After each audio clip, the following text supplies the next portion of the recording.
The baseball and softball keeps rolling on here in our family, so we'll keep it rolling until it does, and we got plenty to talk about until then. Here from 3 to 6 here on Action Sports Shacks on ESPN 690, including maybe a little hoops on the way, like Kuz mentioned.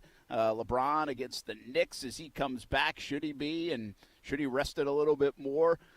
Triple-double machine, Russell Westbrook. What does that mean in the history of the game? When you pass Oscar Robertson, it sure means a little bit of something. But does it carry as much weight as it once did? Or is it like the home run of today versus maybe yesterday, where it feels a little bit different? Marks like that, even though it's still a pretty sensational accomplishment for Russell Westbrook. The Jacksonville Jaguars, man, I tell you what. The Jaguars want a little marketing. They got a little marketing this offseason, didn't they? Oh, I mean, ever since the middle of December, they have – I'm not telling you the most talked-about team. Obviously, Tampa wins that story, and New England's been very talked about. It's the NFL machine, so you're going to be talked about anyway. But the Jacksonville Jaguars, from the number one pick to then the hiring of Urban Meyer to all the talk about Trevor Lawrence and, of course, the pro day in February where that was heightened, and – the draft and the draft week and the actual, culmination of the Trevor Lawrence sweepstakes. Then yesterday, the Tim Tebow talk, which dropped in like the most opportune time because there was really nothing going on Monday in the sports world. And now today, a sneak peek, a day ahead of the schedule coming out, where everybody's going to be talked about. And let's be honest, the Jaguars' schedule, from a national standpoint, won't be talked about as much as 25 other teams probably. They get talked about a little bit because now there's talk from The Athletic that the London game is going to happen. I don't think this is a surprise. This should not surprise anybody that the London game is happening. It's a 17-game season. London is still going to happen for the NFL. International Series is still going to happen for the NFL. And I think the big thing here is that it is actually happening this year. That's the one curiosity is, did the NFL feel comfortable going to London in the midst of COVID-19 and where that could be? And obviously for now they feel comfortable doing so. Or they might have quite simply, Austin, just learned that, you know what? Last year we had to make some audibles, and the audible wasn't that difficult. So if we have to make an audible this time around and we can't go, well, we'll keep the game right here at home. But I am not that surprised by the Jacksonville Jaguars playing a game in London. Are you? I'm just surprised this year, obviously, because I figured, with COVID and everything, I didn't think everything was back 100% yet where they would announce it right now. But obviously they have to get this underway because the schedule is coming out. Didn't Shad Khan probably a week ago or 2 weeks ago say he wasn't really sure yet? And I'm not sure if he was showing the truth or not, but he didn't even know what they're going to do. I figured they're going to lean on the side of caution a little more and, cap the London games this year and then probably pick them back up next year. But obviously it's going to be a year earlier with the vaccine and everything. Sports are coming back to a sense of normalcy, so it is what it is. Yeah, I don't think it's anything to get super crazy upset about. Last year there was a time when the London stuff was announced really way back in January of 2020 where rightfully so Jags fans were bowed up. There were 2 home games that were going to be played. Well, what happened was maybe Shad got a little lucky. Maybe the Jags got a little lucky. Maybe the fan base got a little lucky. I don't know who you want to put the luck on. But the bottom line is they didn't play those games because of the pandemic. I mean, that might have been one of the fortuitous bounces of the pandemic that they didn't go to London for 2 home games, and that narrative didn't really exist. But the fact we're going to 17 games, more teams are playing international series games. This isn't just a Jaguars thing. And we've said it before, Austin. They've laid the footprint over there to have some sort of fan base and relationship with London. Whether you agree with it or not, this should not come as a surprise to you that they're going to continue that footprint. I think one of the most interesting things in this is that the Jags always wanted to play at Wembley. They're going to play at Tottenham. And it's stadium instead. And I think that carries a little bit of intrigue, probably more so across the pond. But remember, Shad Khan tried to buy Wembley Stadium at one point. Mm-hmm. And he did want the games to be at Wembley Stadium because of, I think, various reasons, but mostly because of his ownership of Fulham. and didn't want Tottenham confused with the Jaguars or his ownership of any other kind, if I got that story right.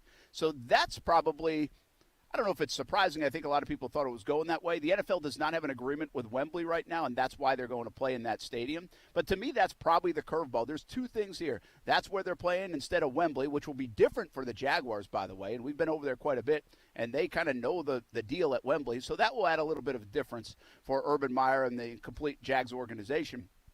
But, again, the bigger story is the NFL basically says, hey, we feel comfortable giving it a go, at least putting it on the schedule that Atlanta and the Jaguars are going to play over there. They're not as comfortable playing in Mexico City and maybe other plans that they might have had, but especially Mexico City. So it looks like that part of the international series won't take place. That's the story out today. So was Atlanta selected just at random, or No, did they apply? Why is Atlanta? Atlanta is due to go there on the schedule. Like, there was a rotation by other teams to play an international series game. And there's like a formula they put together, and I'll get it, but I don't have it right in front of me, and I don't want to misrepresent it. But it was basically Atlanta's turn to play an international series and utilize a home game in London or somewhere. Okay. And so that's why. And do you remember, I think it was like even a month and a half ago, maybe, I don't know the exact time frame, but Atlanta actually tweeted out, we'll see you in London. And like they said, like they're playing a home game in London. Is basically because if you did the formula, then you knew it was their turn to go over there. Gotcha. Like they had to play a game in the cycle that the NFL wants other teams to go play a game over there. So, I know what part of the formula is now that we're talking about it. It's partly about hosting a Super Bowl. So if like Atlanta recently hosted a Super Bowl, right? Okay. I want to say, I think they did. Yeah. So I think if you're in the Super Bowl okay. rotation, well then, yeah, we did. We went up there, right? It was a couple years ago. So if you're in the Super Bowl rotation, you eventually, in some cycle, like a 4-year cycle, around hosting the Super Bowl, have to give up a home game to play an international series game. That's part of the formula to get a team over there. That's why Atlanta knew they were basically eligible to go. And a lot of folks, that's the 17th game Atlanta playing the Jags. And some people thought that would be the London game. Well, then once Atlanta said, no, we got a home game over there too, everybody's like, well, okay, well, they're not going to play Atlanta because Atlanta's got a home game. The Jags are going to have a home game most likely.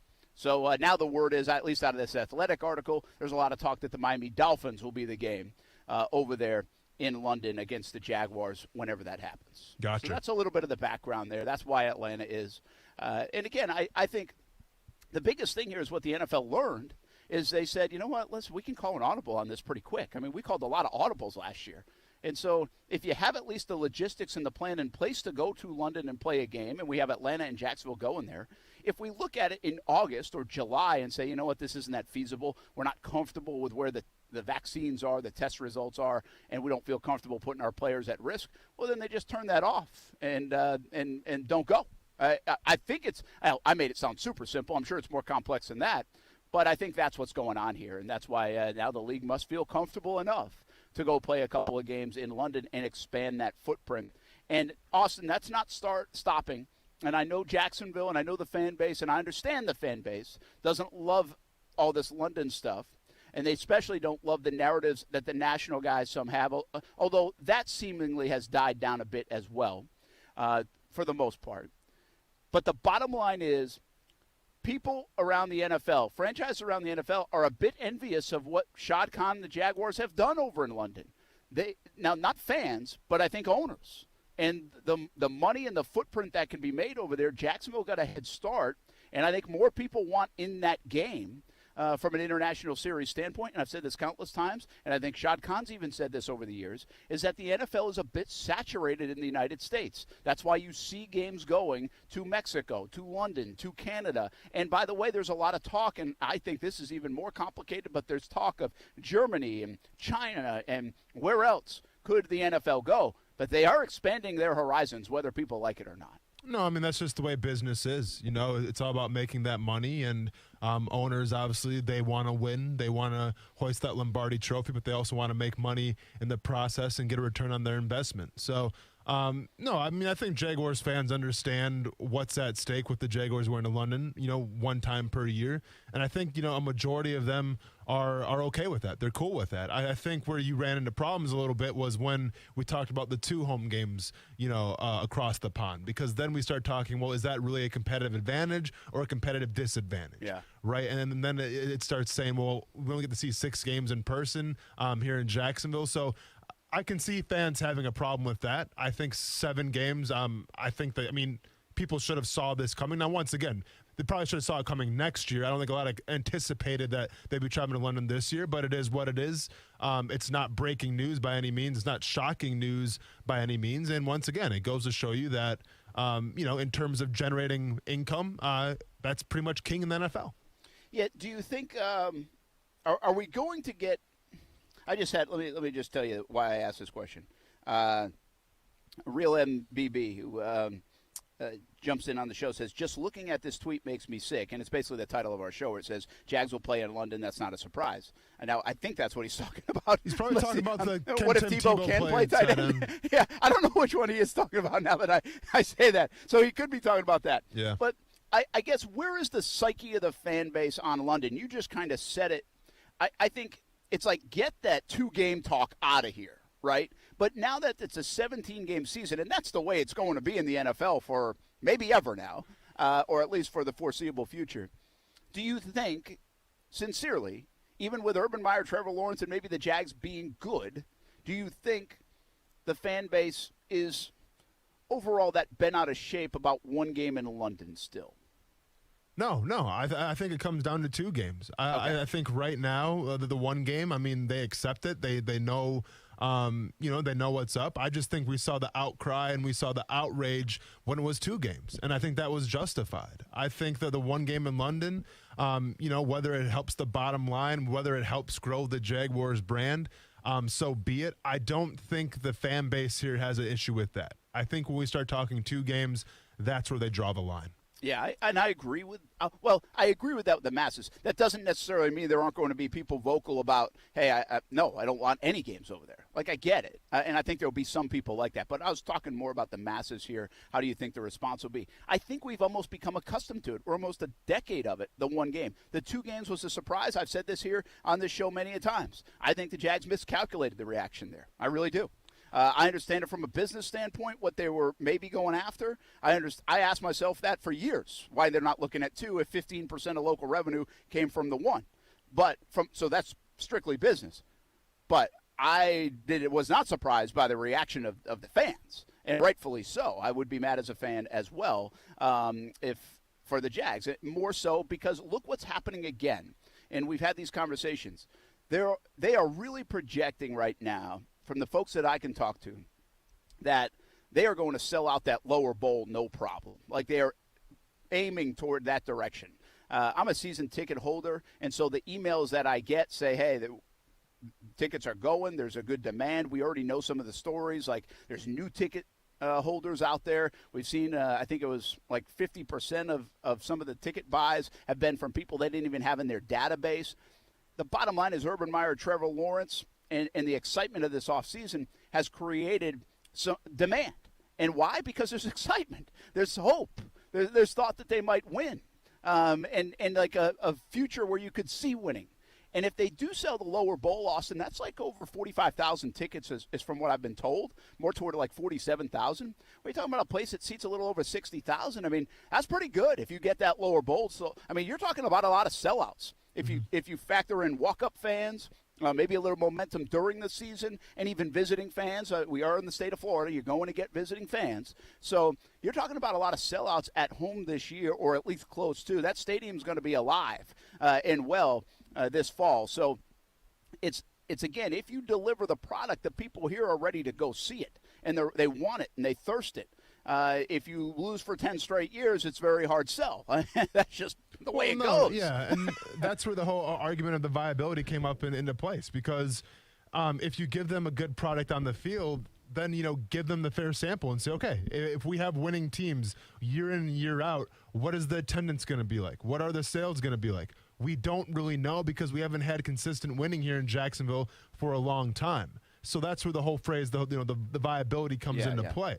I'm very curious to see what happens if they do start having sustained success, year in and year out, and those games are, close to being sold out every single Sunday. I wonder then if you're going to hear a little bit of an outcry saying, well, listen, we're showing up, we're supporting, we're spending money.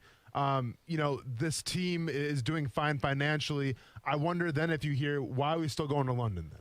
Right? Well, I think that is going to warrant something as well. The reason why we haven't heard the outrage of going to London right now is because, well, let's be honest. I mean, I think fans understand it. Because, no, it's not selling out every single Sunday. Why? Because the product on the field has been bad.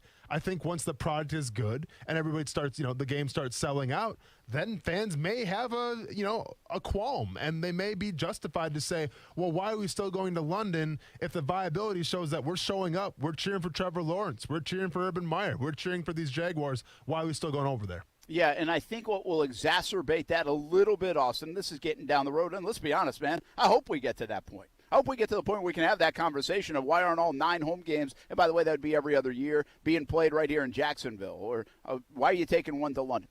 That would be great to have the conversation in not this kind of context, but the reason why it would be exacerbated potentially is when there's stadium plans and there's taxpayer dollars, and if a Lot J type of thing were to approve with taxpayer dollars, well, then there's a little more ammunition behind the people of Jacksonville, the fans of Jacksonville, to say, why are you taking one of those games over there? We want to see it over here. Now, I don't know where those conversations will go. I think there will be decent arguments on both sides. And again, this is not just a Jacksonville thing. I think it felt like a Jacksonville thing for the longest time, mostly because it was new. Mostly because the Jaguars were committed, and also mostly because the narrative of the national media was they're moving to London. Mm-hmm. Well, they were supposed to already have moved to London, according to those folks in the national media. There is no franchise in London, and there's really no franchise on the horizon for London. So they had it wrong, even though they tried to spill that narrative throughout. So but based on that, those three things that I just said, do keep in mind it's a competitive business to have games on an international level. All these teams want to promote their brand globally, much like the NBA works, much like Major League Baseball works, and other sports, NHL, golf. They all work that way. The NFL does not have that, and especially because of the saturation in the States. Yes, supply and demand is huge, but the demand has been so big in the United States, you got to wonder where else you can go. I think the commissioner, I think the NFL, the Shield, I think owners are looking at broadening that like the other sports. No, I agree, but you have to be careful with broadening it too much because the difference between the NFL, NBA, MLB, you name the sport, is you only have 17 games to go off of. And if you take one of those games to London, I mean, that's, essentially 8 or probably 8 chances to see your team at home, right? I mean, you don't get a lot of chances to see your team at home in the NFL. It's not like NBA. It's not like Major League Baseball. So, you got to keep that in mind as well, where I get there's oversaturation right now in the United States. So be it. And I get that if you take the game abroad, that's going to obviously increase the value. It's going to increase the intrigue of the sport of football. Fantastic. But let's be honest. You're never going to have an NFL team in London. You're never going to have an NFL team in Europe. It's just, it doesn't make sense from a competitive advantage. It doesn't make sense from traveling. It would never happen. So I think you got to be careful and be careful being a little bit too greedy and saying, hey, let's get as many London games as possible because it's good for the league. Yeah, it might be good for the league, but you got to be true to your fan base here in the United States as well. Yeah, I think you're right. Listen, all businesses have to worry about that. Are you going too far, reaching too far, being too greedy for the dollars? The NFL will have to have those conversations, but right now it doesn't seem like they're afraid of it. They want to see where this stuff goes. I do have this question. I guess we'll do it on the other side, but I'm a little surprised to start the Urban Meyer era that he seemingly is okay with the London idea. I wonder what those conversations were like behind closed doors. Or is that just something that Urban Meyer had to kind of suck up and say, you know what, hey, this is part of it? I feel like you got no choice, man. Yeah. Let's talk a little bit more about it. Contract. Yeah, let's talk more about, well, there are no contracts right now. That's the point. The contract had run out. Let's talk more about it on the other side. Action Sports Jax on ESPN 690. Now, the First Alert Forecast on ESPN 690. Partly sunny, hot and humid today with a few afternoon showers and thunderstorms. Highs in the upper 80s to near 90 degrees. Join me beginning at 5 p.m. for CBS 47 and Fox 30 Action News Jax from the First Alert Weather Center. I'm Chief Meteorologist Mike Burrish. The Weather Center is brought to you by Beard's Diamonds, where you get the lowest diamond price guaranteed or your money back. We should always be looking at our finances, but 2020 made my family take an even closer look, a bit more of a deeper dive, and it might have done the same for you, even into the world of retirement. Although that's a bit down the road for me, it might be closer for you, and your plan should already be under a microscope, and you have to lean on the experts to help guide the right plan. My friend Mike Lester with Talon Wealth Management is the perfect partner. He will provide a complimentary analysis and a plan for you. Call him at 904-515-5000 or visit guardingyournestegg.com. That's 904-515-5000 or guardingyournestegg.com. Mike will give you the guidance you need as retirement gets closer. He can help you convert company plans to private plans, a move that might give you higher returns and more options. You've earned the money. Now make sure you are ready for whenever retirement will be. Call Mike Lester at Talon Wealth Management, 904-515-5000. That's 904-515-5000. Or visit guardingyournestegg.com. Ah, boy, you have that look on your face. That grumbling Greg face. Boss asking you to do work? No, I don't think it's unreasonable to ask somebody to work at work. That's why we switched to Peak Push to Talk. Yeah, Push to Talk is back. Connect instantly to anybody, anywhere in the country. Boop. Get used to the boop. And working at work, too. It's kind of the thing we do. Boop nationwide. Learn more at booptotalk.com. Why can't I ever find my people? You can now when you boop. Did you say boop? And you'll beep your crew nationwide with Peak Push to Talk. Booping is back. And better than ever from Peak Push to Talk. A boop and you're instantly talking to your crew. No more texting. No more it was on silent. No more never returned calls. Nope, just boop. Boop. Find your people with a boop at booptotalk.com. Boop.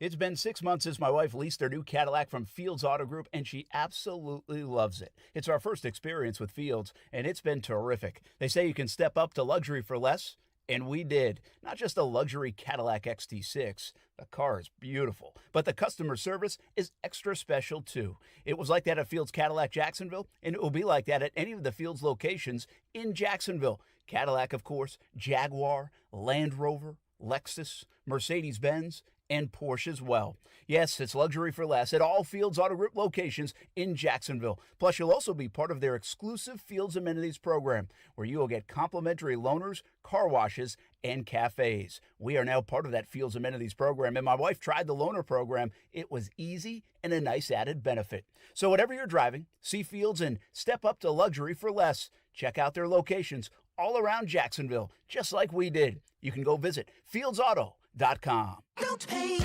don't vinyl, go Rhino Shield. Never paint your house again. Rhino Shield. Hey folks, living in Florida, we don't really worry about the seasons except for one, hurricane season. And since your home is your most important asset, protecting your home with Rhino Shield against harsh Florida weather is good for your house and it's good for your budget. As the saying goes, an ounce of prevention is worth a pound of cure. And when it comes to your house, those cracks in the walls will cost you thousands if not repaired. Rhino Shield waterproofs your home with a coating that's 13 times thicker than box store paint. It reflects 97% of harmful UV rays, has a Class A fire rating, is salt air corrosive resistant, contains the highest quality ceramics, and of course it comes in any color. Plus, with our 25-year warranty, you get a non-prorated 100% transferable warranty that guarantees against chipping, cracking, and peeling. So call 904-519-5055 or visit rhinoshieldjax.com and protect your house and your budget. So you'll never have to pain again. Call Rhino Shield today. Here in the Sunshine State, more than 3 million men are over age 45, and over half suffer from ED or PE. Here's a message from Prime Men's Medical Center. I'm Dr. Brown. If you're having problems in the bedroom and pills like Viagra have let you down, you'll see results at Prime Men's Medical Center, guaranteed, or your exam is free. And it's affordable. Call 904-664-8217. Guaranteed results on your first visit or your exam is free. Call 904-664-8217. Hey everybody, it's Brett Morneau from Action Sports Jacks. There's a good chance you have a smart speaker, so use it with ESPN 690. Stay up to date on the Jags and all things sports by telling Alexa or Google to play ESPN 690. It's as easy as that. Make sure you listen weekdays 3 until 6 p.m. on ESPN 690. Austin Lane. I had braces. I still have my permanent retainer in. It's been knocked out twice. Brett Martineau. So it's not stuck in there. No, it's not stuck in there. Action Sports Jacks on ESPN 690. I don't think Tim Tebow is going to be the next Travis Kelce. I really don't. If that's the case, then maybe I should turn in my ESPN credential right now. I just don't see that happening. But I can see the gadget stuff. I can see defensive coordinators saying, okay, well, Jacksonville's running this stuff. We got to stop Tim Tebow here and here. I think it's just going to be another wrinkle of this Jaguars offense. That is Austin Lane. My guess is you were on with your friends up there in Chicago, ESPN 1000, is it? No, man, that was a national one. I was doing Freddie and Fitzsimmons, but it was with Matt Jones and Aaron Goldhammer. I think their name was. Okay. So yeah, because the other guys were on vacation, I think. Good deal. Yeah. It's interesting seeing the whole national narrative because they had no problem ragging on me in Jacksonville. Like, what are you guys doing over there? And we had fun. Well, yeah, and there is a little bit. I'll get to Tebow in a moment, but there is. It was just amazing. I'm in the business, so I like the news cycle. To me, is very interesting. And this is a story. We said this yesterday, right? We said it to boss man Nick. We're like, Nick, this was a story. We've been talking about this for a week. Like, we know it's happening. We knew it was happening. Like, in our world, it's kind of like, okay, it's happening. Like, it's still, there's nothing that changed from yesterday when Ian Rappaport reported it since last Saturday or Sunday when Urban Meyer had just talked about it. And we knew it was going to happen. And we talked about early last week that it was going to happen. There was nothing that changed. You know what changed? Ian Rappaport reported it because it was a light Monday. And he reported it and said, hey, it's going to happen maybe soon, like in about a week. It's going to be a one-year deal. Like, that was the new information, a one-year deal. Hello, like, that's what happens. Well, like, of course it's going to be a one-year deal. Hold on, but no, let's go back real quick. I mean, I was under the assumption that Tim Tebow worked out. I didn't know there was going to be a contract signing coming up. Like, to me, there was the whole Tony Khan thing saying, yeah, Tim Tebow's worked out with us or whatever, and he's on our radar. And, there's Urban Meyer saying, okay, yeah, Tim Tebow's worked out with us and all that stuff. Like, to me, I was under the premonition that he worked out with the team. I didn't ever hear, like, all right, he signed the contract. He's going to be a Jaguar.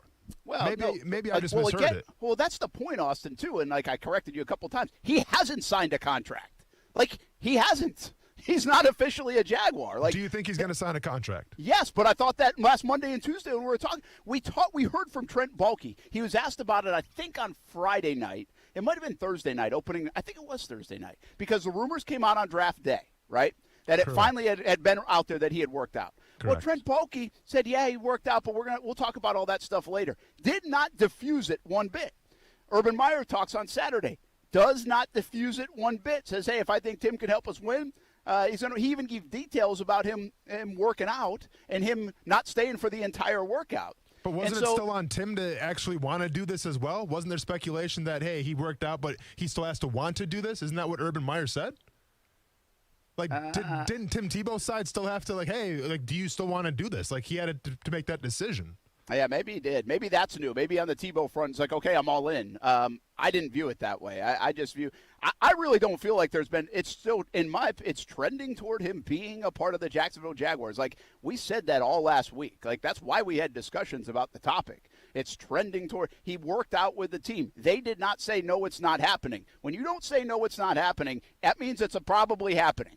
And so, but hang on, yesterday it's happening. I got you, but let's be honest. Anytime a player works out with the team, doesn't matter what it was. Even when I worked out with the Seattle Seahawks, and they asked him, is Austin Lane going to come on the team? They didn't go, well, no, he's not coming on the team. The workout sucked. He's not coming on. No, sorry. He didn't look good. What are they going to say? They're going to say, yeah, we'll see what happens. Yeah, we'll see in the future. Yeah, like, but I guess rarely does a team ever say his workout was horrible, he didn't look good, we aren't going with him right now. Yeah, well, that's a fair point. I would say the Tebow story, if you don't diffuse it, you give it legs and you give it life, and that's exactly how I interpreted it. And you can poke around a little bit as well, and so that helps. But I would say this, Austin, we don't usually ask about guys that worked out like a month ago, Tim Tebow worked out like more than a month ago. It wasn't like he worked out on Wednesday and the news came out on Thursday. You know what I mean? I mean, they had clearly enough time to figure out if they wanted him or not wanted him, they're going to move on or not, or dismiss the story. Hey, it worked out, but probably not going in that direction, or just keep it open and fan the flames. And, well, here we are. So, I guess everybody interprets it different. I can tell you this. Our newsroom interprets it the way you did, too. And ESPN and NFL Network, man, whoever dropped the news yesterday and said this is a good day to do it, this is really my point. I love watching the news cycle, and they were smart as hell because that's all that was talked about everywhere yesterday is Tim Tebow and the Jags. I mean, it's a smart move from a Tebow marketing standpoint, from a Jags marketing standpoint, and now it's not surprising to hear you on national shows and the national narrative be like, I can't believe Tim Tebow's going to do this. He's buddies with her. All that stuff then takes place. We have more thoughts on Tim Tebow in just a bit. Let's get South Beach Gary, wrap up the London conversation coming up right now on Action Sports Shacks on ESPN 690. What's up? I'm busting, guys. Only the NFL can make a schedule release into a TV mega event. It's so funny, guys. But my question is there just 2 NFL games in London, and how does the revenue situation work? I know obviously the team that gives up the home game gets more money, but do you guys know how the revenue breaks down as the home team versus the visiting team in the international games? Thanks, South Beach Gary. I am under the impression, and I think I'm right here, I've covered this game long enough, and I just want to kind of go back in my really weak encyclopedia of my mind and make sure I'm telling the truth. But it's the Jags dollars across the board. I mean, you're talking about 60,000. The math is simple. You're talking about however many seats are in Wembley in the years past, whatever they say it's like 60,000. It's even more than that, right? Isn't it like 90,000 or 80,000? Yeah, I think it's like 80,000. So. Mm-hmm. Yeah, so you're talking about 80,000 seats at on average about $180 a ticket. Mm-hmm. In Jacksonville, you're talking about 60,000 seats on average. I'm just throwing numbers out here, folks. $65 a ticket. Okay, that and the Jags get that revenue. And so it's $100 more a ticket at 80,000 tickets. And again, my dollars are not absolutely correct, but the way the Jags worked out their deal too, they had sponsorship ability over there, even more than other teams. Now, the other team, what do they get out of it? Well, they might get more than I even know, but of course they get travel expenses and all that paid. So that's part of the NFL initiative. I don't think it's on the team to get themselves to London. It's part of the NFL that will pay for that part of it to London. I think I'm correct on that, or at least the broad basis of that. But the Jags deal, at least early on, was different. They had a full-time salesperson over there, and I think they still do have salespeople over there because they could market their team more year-round due to their commitment to London. But yes, the home team in the International Series, it's like a home game for them. And obviously the ticket is richer over there in London, therefore more money, therefore the revenue and local revenue that they talk about when they put on those presentations saying, hey, the London game's worth 15% of our local revenue. So there's dollars, and for Jacksonville, they think important dollars over there in London. One last thing I want to about the London stuff. Are you surprised, Austin, about Urban Meyer?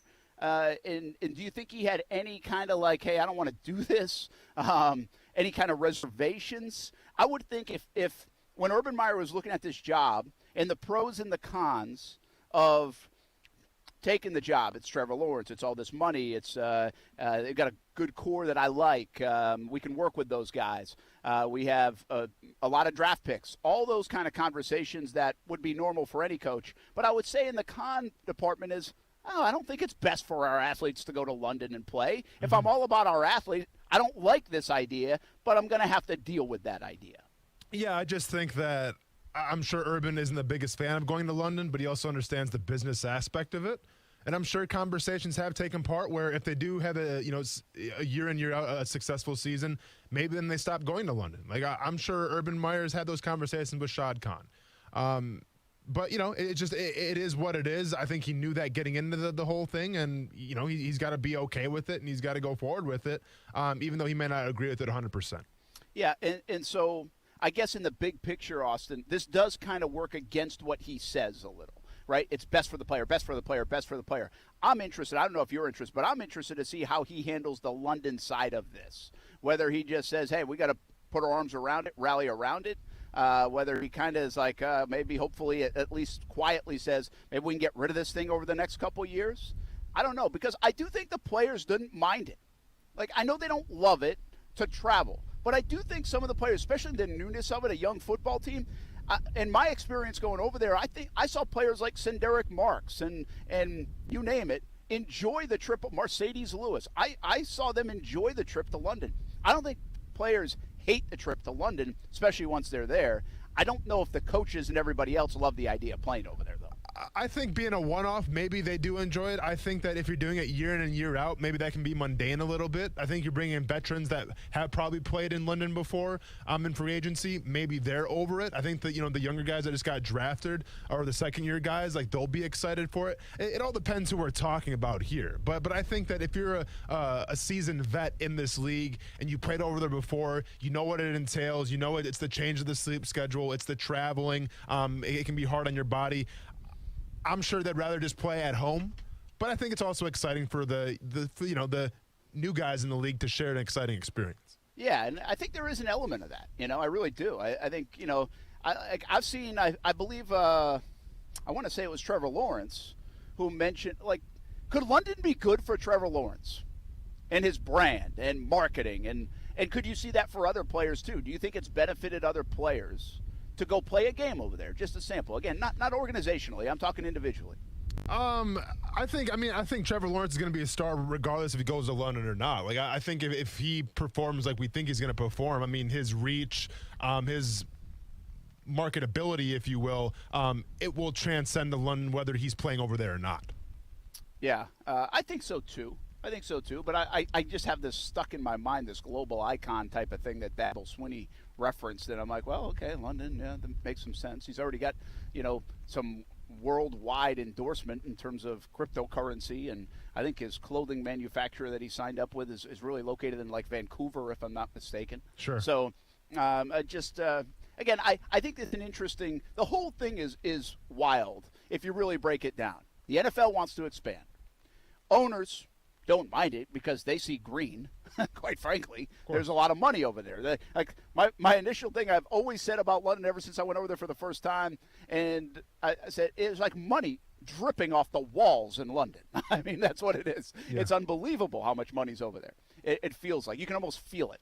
So that's the ownership. I think players are like what you just said, kind of like, hey, you know what? This is cool, different experience. Like, if you're in college and you're Notre Dame and you're playing Boston College in Ireland, that's kind of cool. It's fun. Like, it's a one-off thing, and it's fun. You might not even play your best, feel your best, but it's still a fun experience. I think some players look at it that way.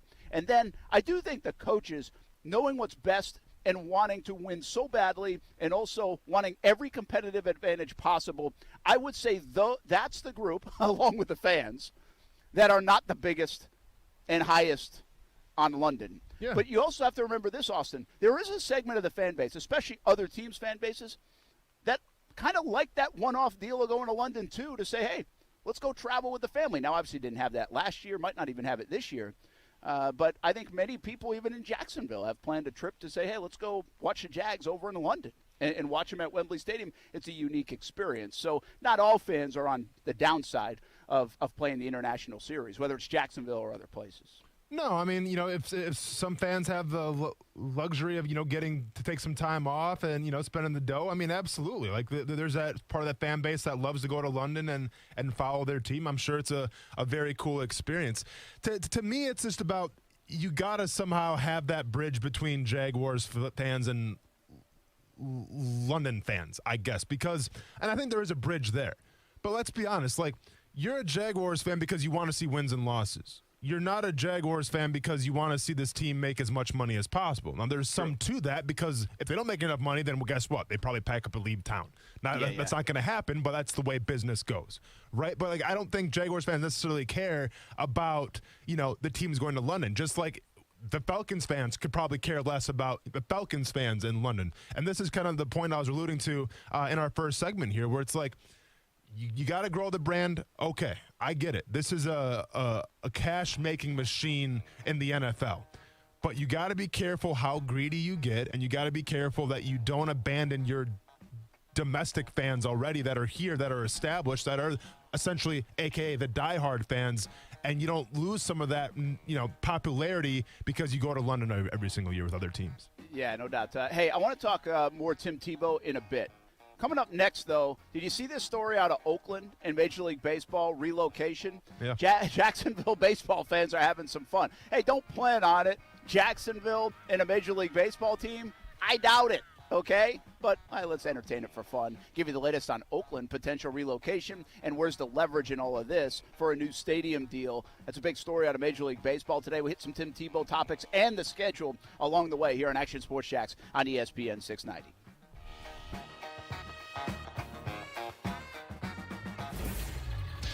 ESPN 690 SportsCenter update.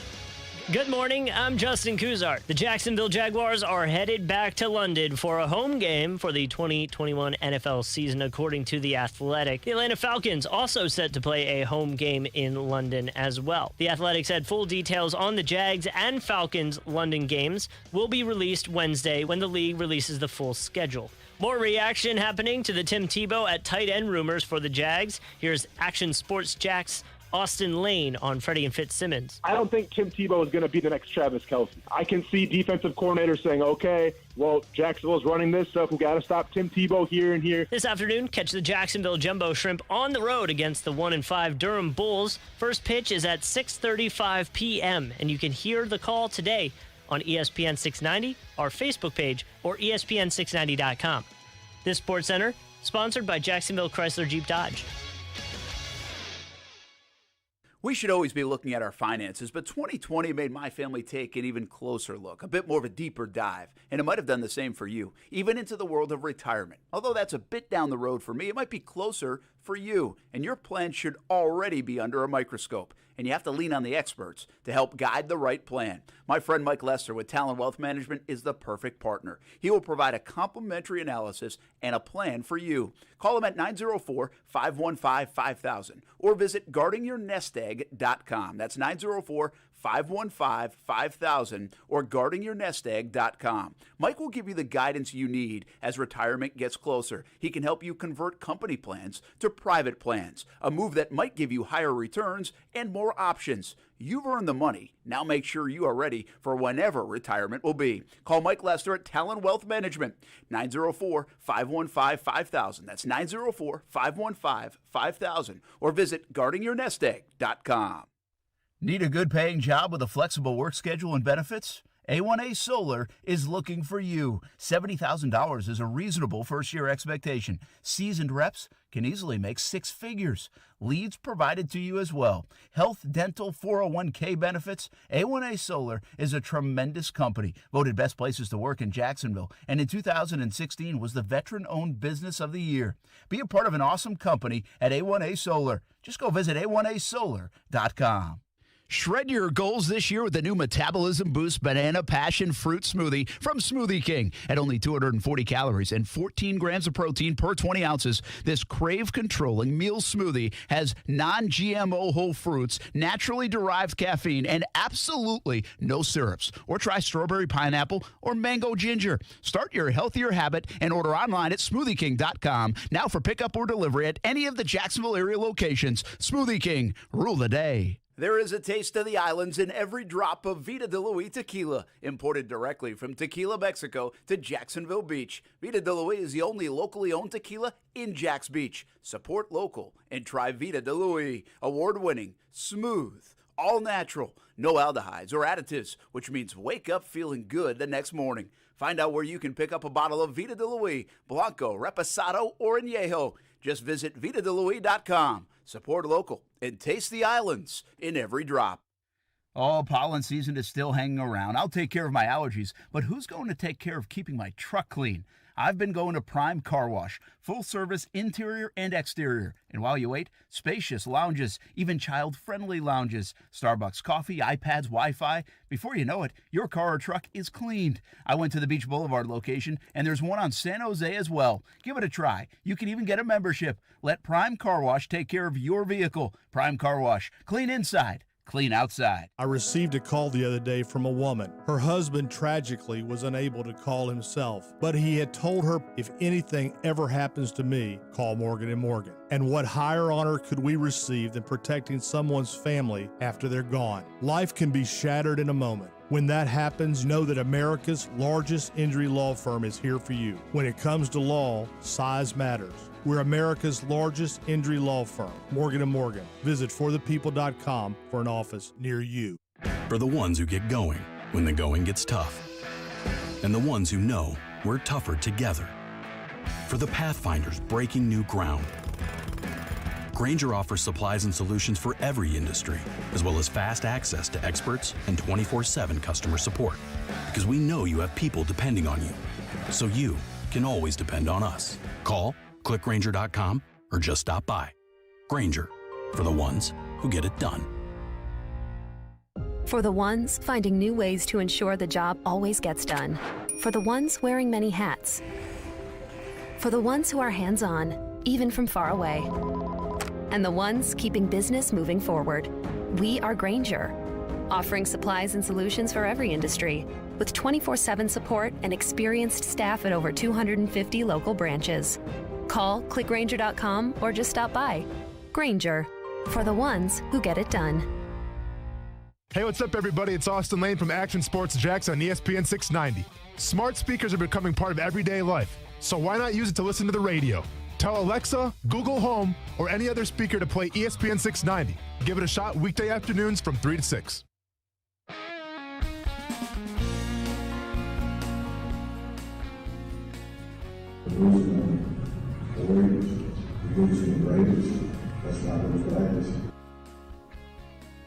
What in the world was that? That's a hard one to hear. I didn't even hear that. Yeah, thank you. Thanks for telling me. I tried to edit as much as I could to make it. It's a city. Can you play it again? It's a city council meeting, so not very easy.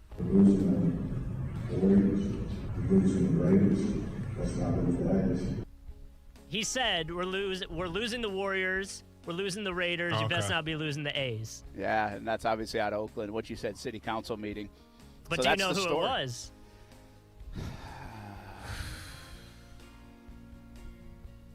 Who would it be? Who lives in... Is it a retired football Oh, player? I was going to say E40. I think. No, I'm pretty sure he's still retired. So retired... You think he's still retired? Well, you never know what he moves. He bounces around. So he's not super old. So not like Jerry Rice. No. He's got a lot of commercials too. It's not Brett Favre, is it? Commercials. No, not Brett Okay, Favre. I'm like, what are you... Skittles. Oh, Jerry Rice. No. Marshawn Lynch. Marshawn Lynch. Ah. Thank you for Skittles. Isn't that crazy? You say Skittles, Tom. I say Marshawn Lynch. There you go, man. Sold. I wish my name was synonymous with Skittles. Right? That would be Dude's great. doing pretty well for himself. Right now I'm synonymous with rain. It's raining here in Winter Springs. What's the chances we come all the way down, we get here early, do the radio show, and Kaylee and Creekside softball's game gets rained out, and we have to go right back home and then come back down tomorrow? Well, I was going to say, I mean, it looks like there's rain, so it's probably going to be canceled, huh?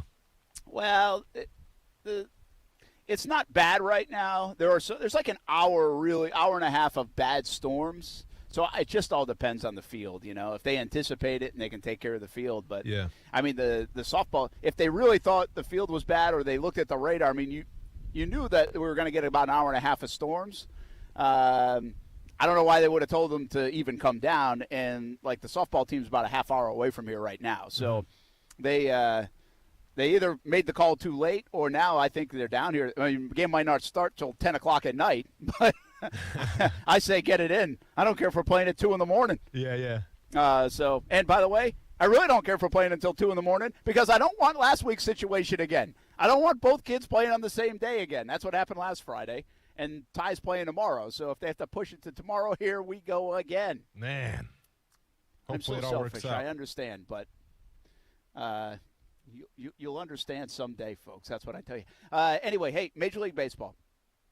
Oakland's really had a tough go of it, huh? I mean, they're not wrong in that sense of the Warriors way back, the Raiders, of course, now to Vegas. And a lot of it does stem around the around the facility. I mean, the facility's awful. Like, we know that. We've all talked about it. It's widely known as awful.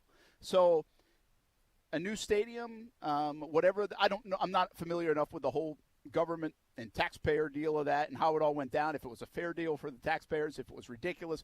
I'm not aware of all of it. The bottom line is they're losing their teams, okay, because they don't have a new stadium. That's the way it works in pro sports. You have to have a good facility. And their facility is flat out, like, disgustingly bad. And we all know that. And so they haven't done the proper things over the years to remedy this problem. They lose the Raiders. And could they lose the A's? I don't know.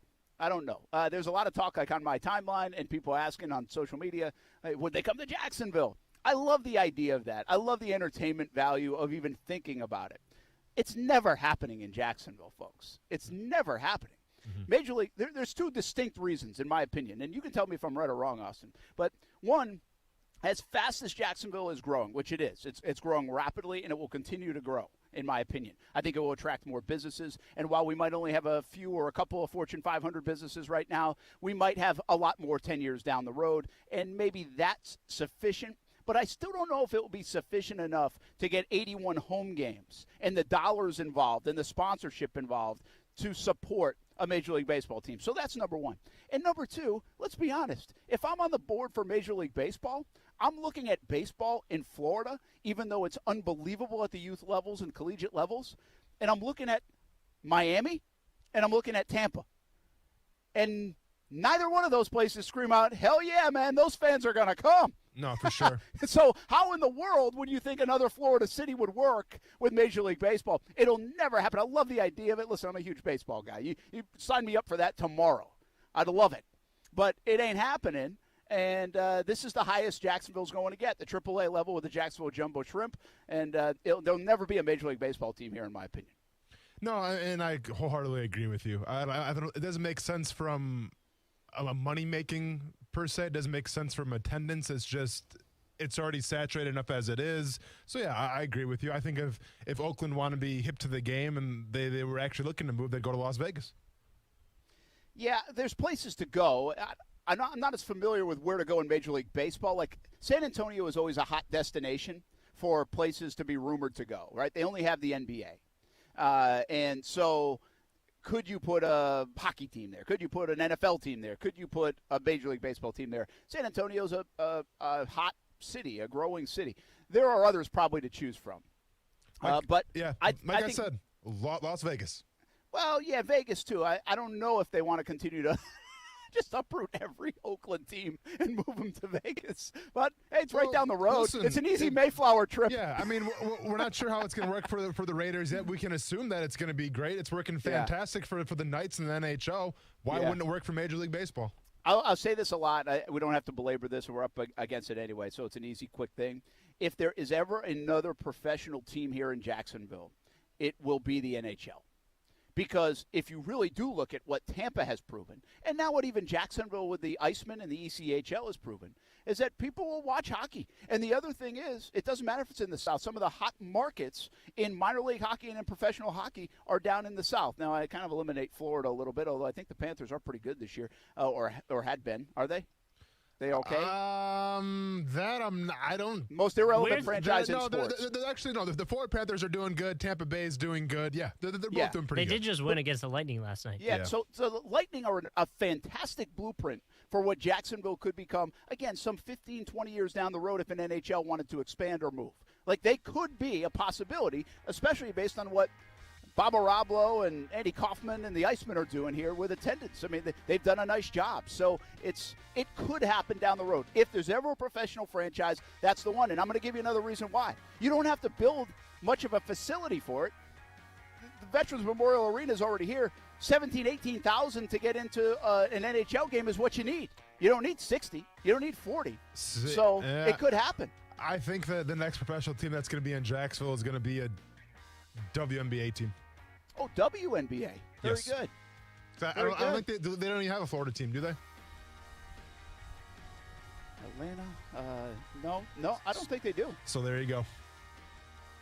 That's interesting. Now, you can't, like, NBA's too close, so I kind of rule them out, right, with Orlando. There's even rules against it. No, for sure.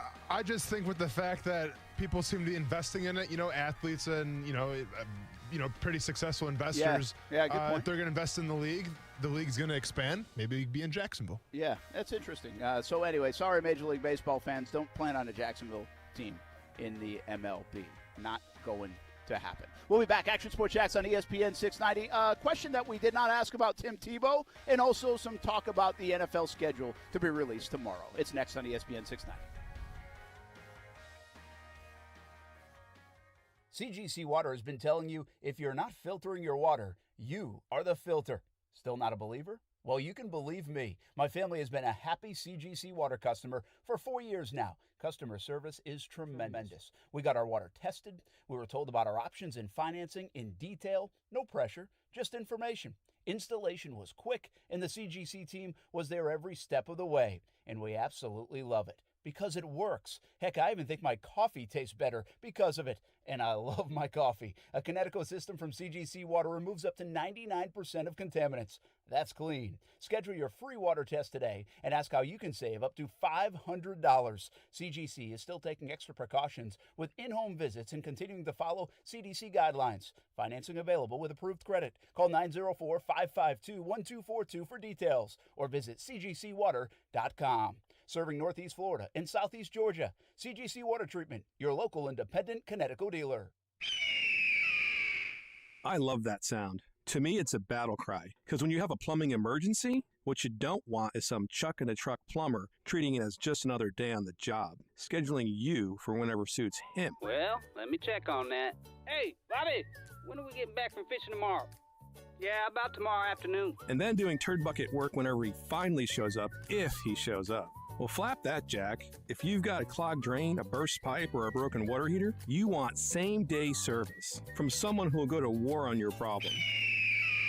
That's what Griffith's Service does. We offer same-day service for plumbing emergencies, burst pipes, clogged drains, and water heaters. And we'll not only go to battle against your plumbing emergency, we're also waging war against mediocrity in home services. We won't just fix your problem, we'll fix it right. So for same-day service for your plumbing emergency, call GriffinService.com. 1430-261. It's Good Morning at Moe's in St. Augustine only at 312 and US 1. It's the only Moe's in the country serving breakfast burritos. Full breakfast menu only at the St. Augustine location. Made to order food in the drive-thru. Hot, fresh breakfast on the go. Make it a better morning with Moe's Southwest Grill. Start your days with the home wrecker breakfast burrito. St. Augustine location only, served daily at 6 a.m. Moe's is ready to serve you breakfast. Make it a better morning with Moe's.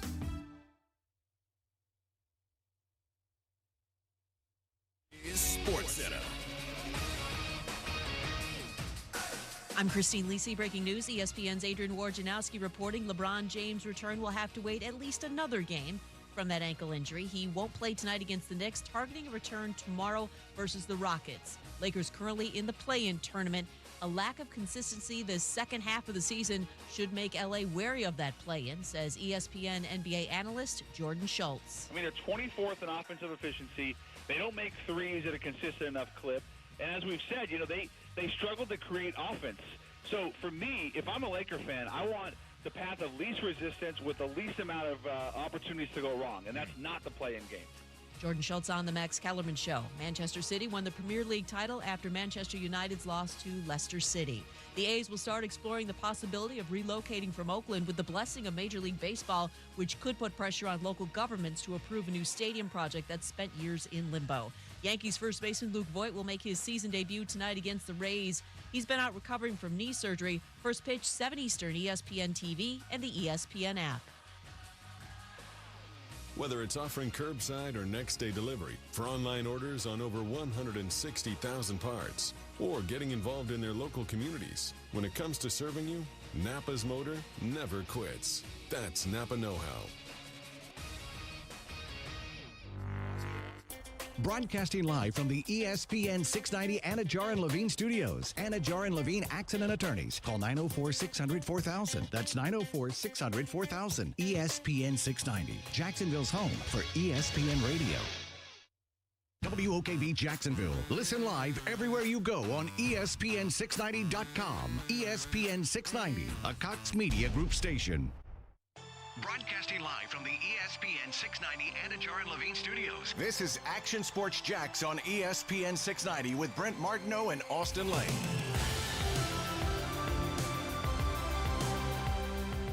One of two things are true about Urban Meyer. Either he doesn't know or he doesn't care about the way people are going to react to the decisions he makes as an NFL coach. And I tie this back to when he hired that controversial strength coach at the very beginning of his tenure. And he either didn't know what the reaction was going to be or he didn't care. But they had to change course almost immediately, and that was a little bit of a disaster. If he doesn't know what the reaction is going to be to things he does, that's a problem. If he doesn't care, that I understand, because he comes from this collegiate background. And oh, by the way, he is as successful a college coach as has ever lived. If he wins in the NFL, everything will be fine. He can do things that rub people the wrong way, upset them, whether it's his players, fans, media, it doesn't matter. Winning insulates you from everything. Winning, as they say, is the great deodorant. Is it Old Spice? Whatever one you use, because everybody's talking about Urban Meyer, the Jacksonville Jaguars, Trevor Lawrence, Tim Tebow. What a time to be alive. Oh, yeah. Jags are the focal point. Someday, everybody's going to talk about them as Super Bowl champs. I look forward to that day. For sure. But anyway, it's fun. Any press is good press, perhaps? Yeah. Yeah. I mean, yeah, for sure. Maybe. Brent Martineau, Austin Lane, Coos here on a, what the heck day is it? Tuesday. Today's Tuesday. It's a long week already. Tomorrow, the NFL schedule will be released. The Jags obviously play a game in London, as reported by The Athletic. There are 17 games this NFL season. That's a little bit different. That's fun for fans, I think. The Jags have some exciting games on the schedule. We'll talk a little bit more about that tomorrow on schedule day. I have a couple of brief thoughts on the schedule, though. One being, who are the most entertaining teams right now in the NFL that you really do want to watch in primetime? See, everybody loves the primetime games. That's what they're all waiting for tomorrow. We know who the Jags are playing at home. We know who the Jags are playing on the road. And sure, you want to set the schedule, and I always say it. I mean, me and my business, you because you love football potentially. I'm not saying you, Austin. I'm saying you, the listener. I mean, you want to know I love football. Come on, yeah, now. I know. Yeah. I know, but I'm just saying you want to build your fall around football. Let's be honest. You want to know if the Florida State Seminoles are playing on the same Saturday as Jacksonville is playing Indianapolis and Carson Wentz. You know, whatever it might be. That was probably not the best example, but you get what I'm saying. So we all kind of build our world. That's just the culture we live in right now in the NFL and college football, and football is so king. So there's plenty to look forward to. But if you really take the top three teams, like, is Tampa one of the most entertaining teams? Like, are they the team that you'll want to see in primetime? I'm not sure I believe that. I think Kansas City is probably a team that's going to be on almost everybody's list, Austin. Of course. And by the way, entertaining and what you want to see in prime time on this list doesn't necessarily mean the best teams. Correct. I think there will be plenty of intrigue over a team like the Chargers, who might not be the best team, but can Herbert do it again? And they do have talent, and there's interest in what they're doing out there in L.A. Stafford and the Rams. I don't know if I'm that interested to see Goff and the Lions. I am kind of interested to see a healthy Joe Burrow and what Cincinnati can do to build off what looked to be a promising rookie for Joe Burrow. So that's kind of what I'm getting at. Are the Miami Dolphins an exciting team with Tua in year two? Because it seems like there's so much at stake. Who would you put in the conversation for most entertaining teams that you'd like to sit down and watch on a Sunday night, Monday night? You know, you have to go with the classics. You have to go with the Chiefs, obviously. I would throw Tampa Bay in that category. I would throw Pittsburgh, I think, with the emergence of Chase Claypool. You got Deontay Johnson, Juju from a because keep in mind, some of the time it's kind of the fantasy football perspective as well. So I can see the Pittsburgh Steelers being a popular team, a team that I would want to watch in terms of offensive firepower, possibly, and obviously their defense as well. I think the Cleveland Browns are on that list just because of all their star power that they have. And, Baker Mayfield, how good is he really? One of the best running games in the entire NFL.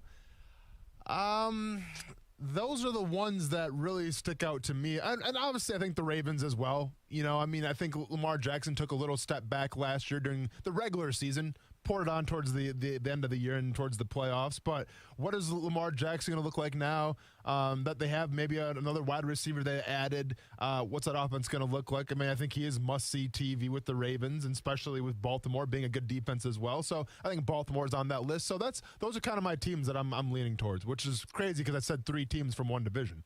Yeah, well, it is interesting, too, because I'll just be honest, and you like it's funny, there's some good things about the teams you mentioned. I don't know if I'm interested in seeing any one of them. Like, Cleveland, as interesting as they can be and maybe as good as they could be, they don't strike me as entertainment value. They actually, I thought, were a little bit bland at times last year. But you like running the football and stopping the run. Well, I also like scoring points. And they did. It's just like the way they did it in this day and age wasn't like Mayfield on display, it didn't feel like to me. Baltimore, certainly Lamar Jackson's entertaining, but they're going to try also to beat you up. And I don't know, in the playoffs, that's attractive to me. In the regular season on a Sunday night, take it or leave it. Pittsburgh's comeback this year and maybe the final chapter of Ben Roethlisberger. See, I don't look at this just from entertainment. I look at it from a storyline standpoint. I think that's very interesting. Kind of the opposite of Tua and Miami, but just as intriguing. Does Ben have anything left in the tank? Does Tua have anything that will hold off them changing quarterbacks almost immediately in a window where it looks like they might be pretty good otherwise on that football team with the Miami Dolphins?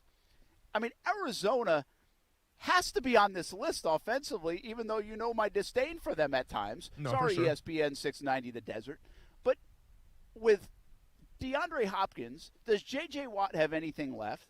They go get Rondale Moore to go along with Kyler Murray, the shortest tandem in the history of quarterback receivers potentially.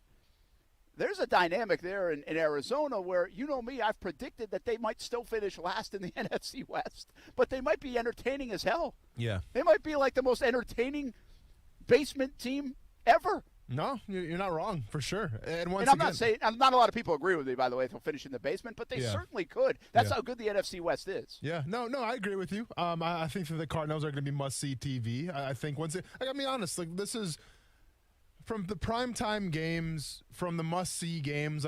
To me, it's all about fantasy football and firepower and your ability to score. Now, every football fan watches it for different reasons. I like to watch the highlights. I like to watch great players, and Kyler Murray is one of those guys. Kyler Murray kind of scratched the surface last year, I feel like, of what he could be. He got hurt towards the end of the year, and he faltered a little bit. But obviously the Arizona Cardinals now, where it's like, all right, this Cliff Kingsbury guy, in terms of a storyline, nobody really bought into him from the beginning, right? He kind of got gifted the job, if you will, coming from USC for about a month there.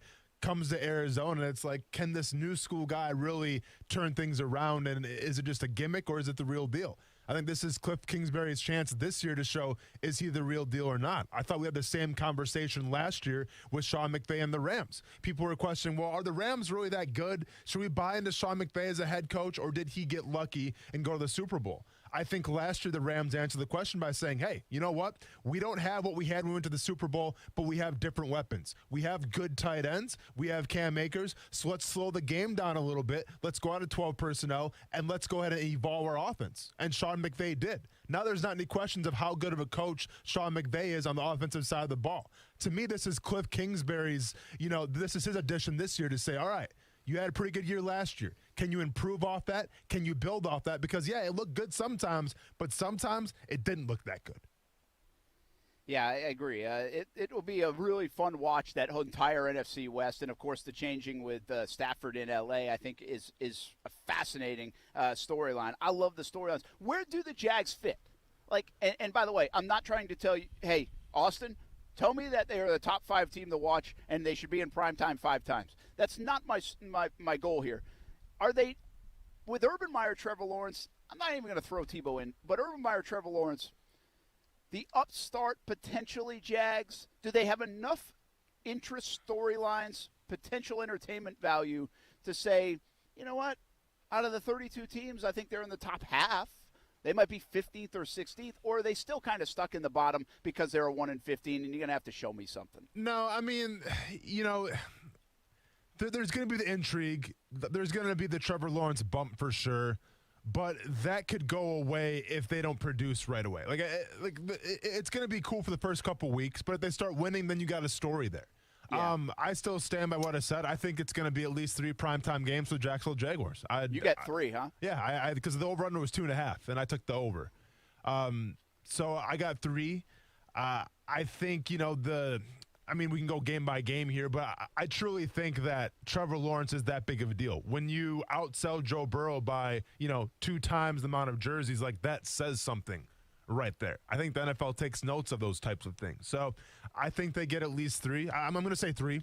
And I think if they don't, it could be a little disappointing because there's a lot of hype around here right now. Yes, there's a lot of hype nationally for the wrong reasons in Tim Tebow, and it is what it is. But I think people are going to tune in to see what is all the hype with Trevor Lawrence. What I think is interesting is I believe TV execs in a way like to say, whether it was Tirico or Jim Nantz or whoever, or Joe Buck say, hey, let's go down to Jacksonville December. The weather's good. I think the time to get Jacksonville is early because you don't know what the record's going to be. And so if you want Jacksonville in prime time, I believe the first 2 months are the time to get them because we just don't know. And if I'm thinking in a TV exec, I still think it's early on that's excitement, especially if you're going to match them up with Zach Wilson and the Jets or, there's a lot of good quarterback matchups. I mean, from Burrow to Herbert to potentially Mac Jones, potentially Trey Lance. Now, Cam Newton and Jimmy G might have something to say about that. But, you could have Trevor Lawrence versus all these young quarterbacks. It could be fascinating from a quarterback. And that's what the league loves, right? They love the QB matchups. Yeah, absolutely. And I think if you're going to justify giving Cincinnati 2 games last year at primetime with Joe Burrow, I think you can justify giving Jacksonville 3 primetime games with Trevor Lawrence. Yeah, I don't buy they're going to get 3. I think they're going to get 2. I think they're going to get a Thursday nighter, and I think they're going to finally get a Monday nighter. Do you know it's been since 2011? I know we've said this probably a lot over the years. 2011 since they had a Monday night football game for the Jacksonville Jaguars. It's been since 2008 since they've had a Sunday night football game. That was when I arrived. It was week 5 of 2008, my first year here in Jacksonville. That is crazy. It's been that long. I guess not surprising if you look at the record. But keep an eye on Monday night. I don't think the Jags are Sunday night material for the NFL, but I do think Monday night makes a lot of sense. I could see a Monday nighter for the Jacksonville Jaguars, and I have no idea. I haven't been told anything, but I'd be surprised if they don't end up with 2. I'd almost be surprised if they don't end up with a Monday nighter given Trevor Lawrence and Urban Meyer and all the potential matchups they could make. Hey, this comes in from Brian McCarthy, NFL PR guy, about the schedule.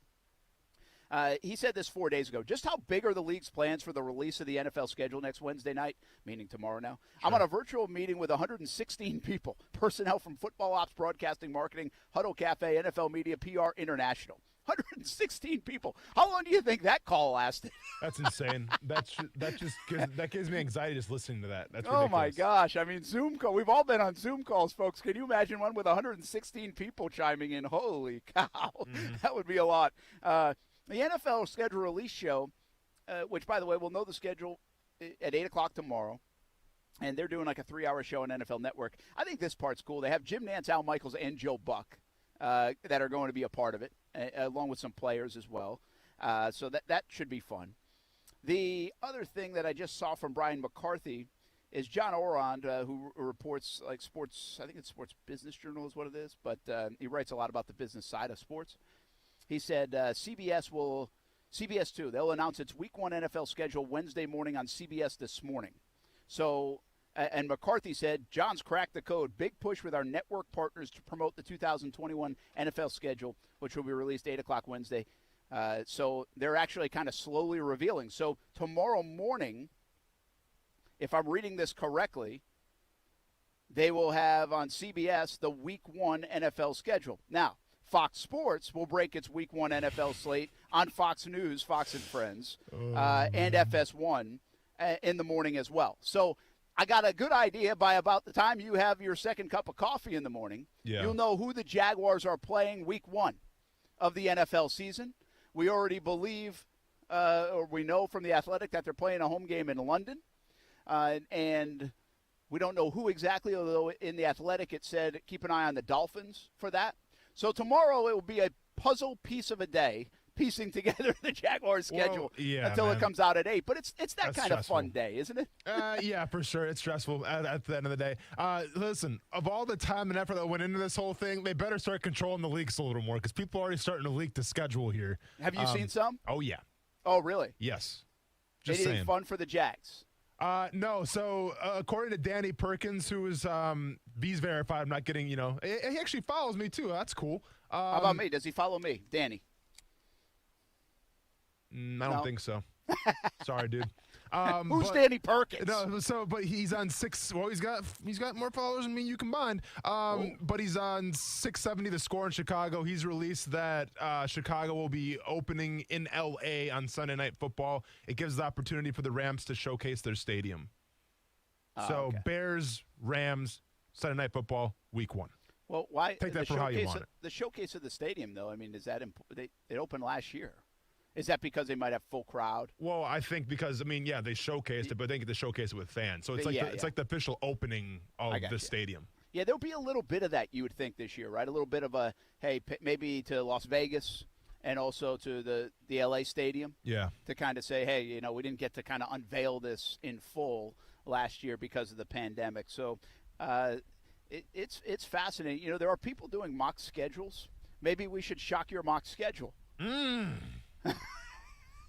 I have some T-shirts. I have some T-shirts left over. I'm sure because you're not giving them to the fans that wanted them when they did Shock Your Mock for sure. Other than bring it back, Coos. Shaq Western. Oh man, I missed that. I missed that. That's how you got. Come on, keep it up, Coos. And Coos wants a reggae version next year. I want that so bad. Oh man, who knows? Maybe we'll go country music with it. Just start listening to Bob Marley for like 3 months. Oh, dude, way ahead of you, man. I mean, come on. Yeah. Peter Tosh, Bob Marley, the Wailers. I got you, man. I thought about doing this either tonight or tomorrow. And Austin, maybe we should do this, depending on where I'm at. Or maybe, but I was going to go to the dartboard in the Action Sports Jacks office, and I was going to put every team as a number that the Jags will play. Okay. So 17. How many things are on a dartboard, by the way? How many numbers? Yeah. 20. Is it 20? Yes. Okay. So I go 20 on a dartboard. So I really got to put 17 because obviously there's only 17 games. Okay. And I'm just going to throw a dart. Okay. And 17 darts, or I got to hit 17, however long it takes me to hit 17 of them. But in 5 the order. 5 hours. Yep. Right? 5 hours. Shorter time than you. Okay. So, and then that's week 1, week 2, week 3, whoever I hit first. Sure. What do you I think? like that, man. Now, it's going to be really problematic if I go back-to-back like Indianapolis. Well, I was going to say, that was what I was going to say. If you hit them back-to-back, that could be an issue then, because probably not. But I like what you're doing with that. People are going to try to say you're copying TikTok, though. You got to be careful. Is that a TikTok thing? Well, so people on TikTok trying to get followers, what they do is they write every one of their followers' name on the wall, and then at night they'll throw a dart. That's one video. They'll throw a dart, and whatever that dart hits, they Venmo that person on TikTok $5, and you have to be following. Huh? Yeah. Oh, my gosh. Yeah. Kids are bored these days. I've thought about buying you people as listeners in the past. Maybe with Shock Your Mock shirts. But that's over the top on TikTok. I'm not sending anybody $5 on Venmo to follow me on TikTok. How much was that shipping to London, though, for that Shock Your Mock shirt? So, what are we really talking about here? Steph, how much was the shipping to London? $16? $16. That's 3 followers on TikTok. That could have been 3 videos. 3 followers on TikTok. No. That could have been 3 videos, and then who knows how many followers you would have gotten because other people would go, oh, I need to be following him for a chance to win. How many people do I need to start making money off TikTok? 10,000. 10,000? That's it? Well, you need 10,000 to join their creator fund, yes. Really? But so you need 10,000 followers, and then you have to have 100,000 people reached with your videos in the last 30 days, and you have to be over 18. Maybe those people aren't as dumb as I think they are, Austin. No, Maybe man, I'll try this starting tonight. They haven't made in the shade. But what we should really be talking about is what is Tony Khan going to do for the Jaguars announcement during AEW tomorrow? Because we got two priorities here. We got AEW. We have the schedule release. That'd be awesome. So I wonder if Tony Khan does something. It'd be awesome if the Jags held one game and they announced it during AEW. Yeah, that would be pretty cool. I wonder what they're going to do. Oh, by the way, the primetime game, October 17th. Yep. And give me a wrestler. He can come out and say it. What's his name? You can name one. MJF. Come on, Cody Coos. Rhodes. Cody Rhodes. There it is. Yeah, that's a good one. That's a good one. That's President. a good one. Yep. Who's the other two that came in? Well, you got Hangman Page, MJF. Yep. Okay, I'm going to stop doing that. No, but you're anyway, good. I did not. Wait, I have it. So you have MJF come out to announce your MNF Monday Night Football game. Because you've been in the business a long time. There it is, You're man. So good at this. There it is, man. And So good at wrestling this. fans would probably revolt and riot at Bailey's place. It is. It's a fun day with the schedule. But just to let you know one thing, Kuz, I just want to clarify. I did not get the idea of the dartboard from TikTok. Okay, so if it happened to kind of coincide with the TikTok way, I'm not on TikTok, at least not yet. So I'm not creating ideas yet from there. I kind of thought my idea was a pretty good one. I just got to figure out if that's a. I just want to see how close I'd come. Like the blind draw, basically, is what that is. Sure. I like it. I have no idea. I saw some people on Twitter actually spending time putting the draft together, the schedule together, what it would look like. I mean, shoot, they run that thing 1,000 times through a computer, people. Why would you even mess around with that? Oh, yeah, but, I mean, the same can be said for, doing mock drafts for the regular draft as well, though. Because yeah, especially a 7-rounder, right? It never pans out the way you hope it does. Not even close. Do you know who was there somebody that kind of nailed most of the mock draft this year? No, but are you talking about from Shock Your Mock?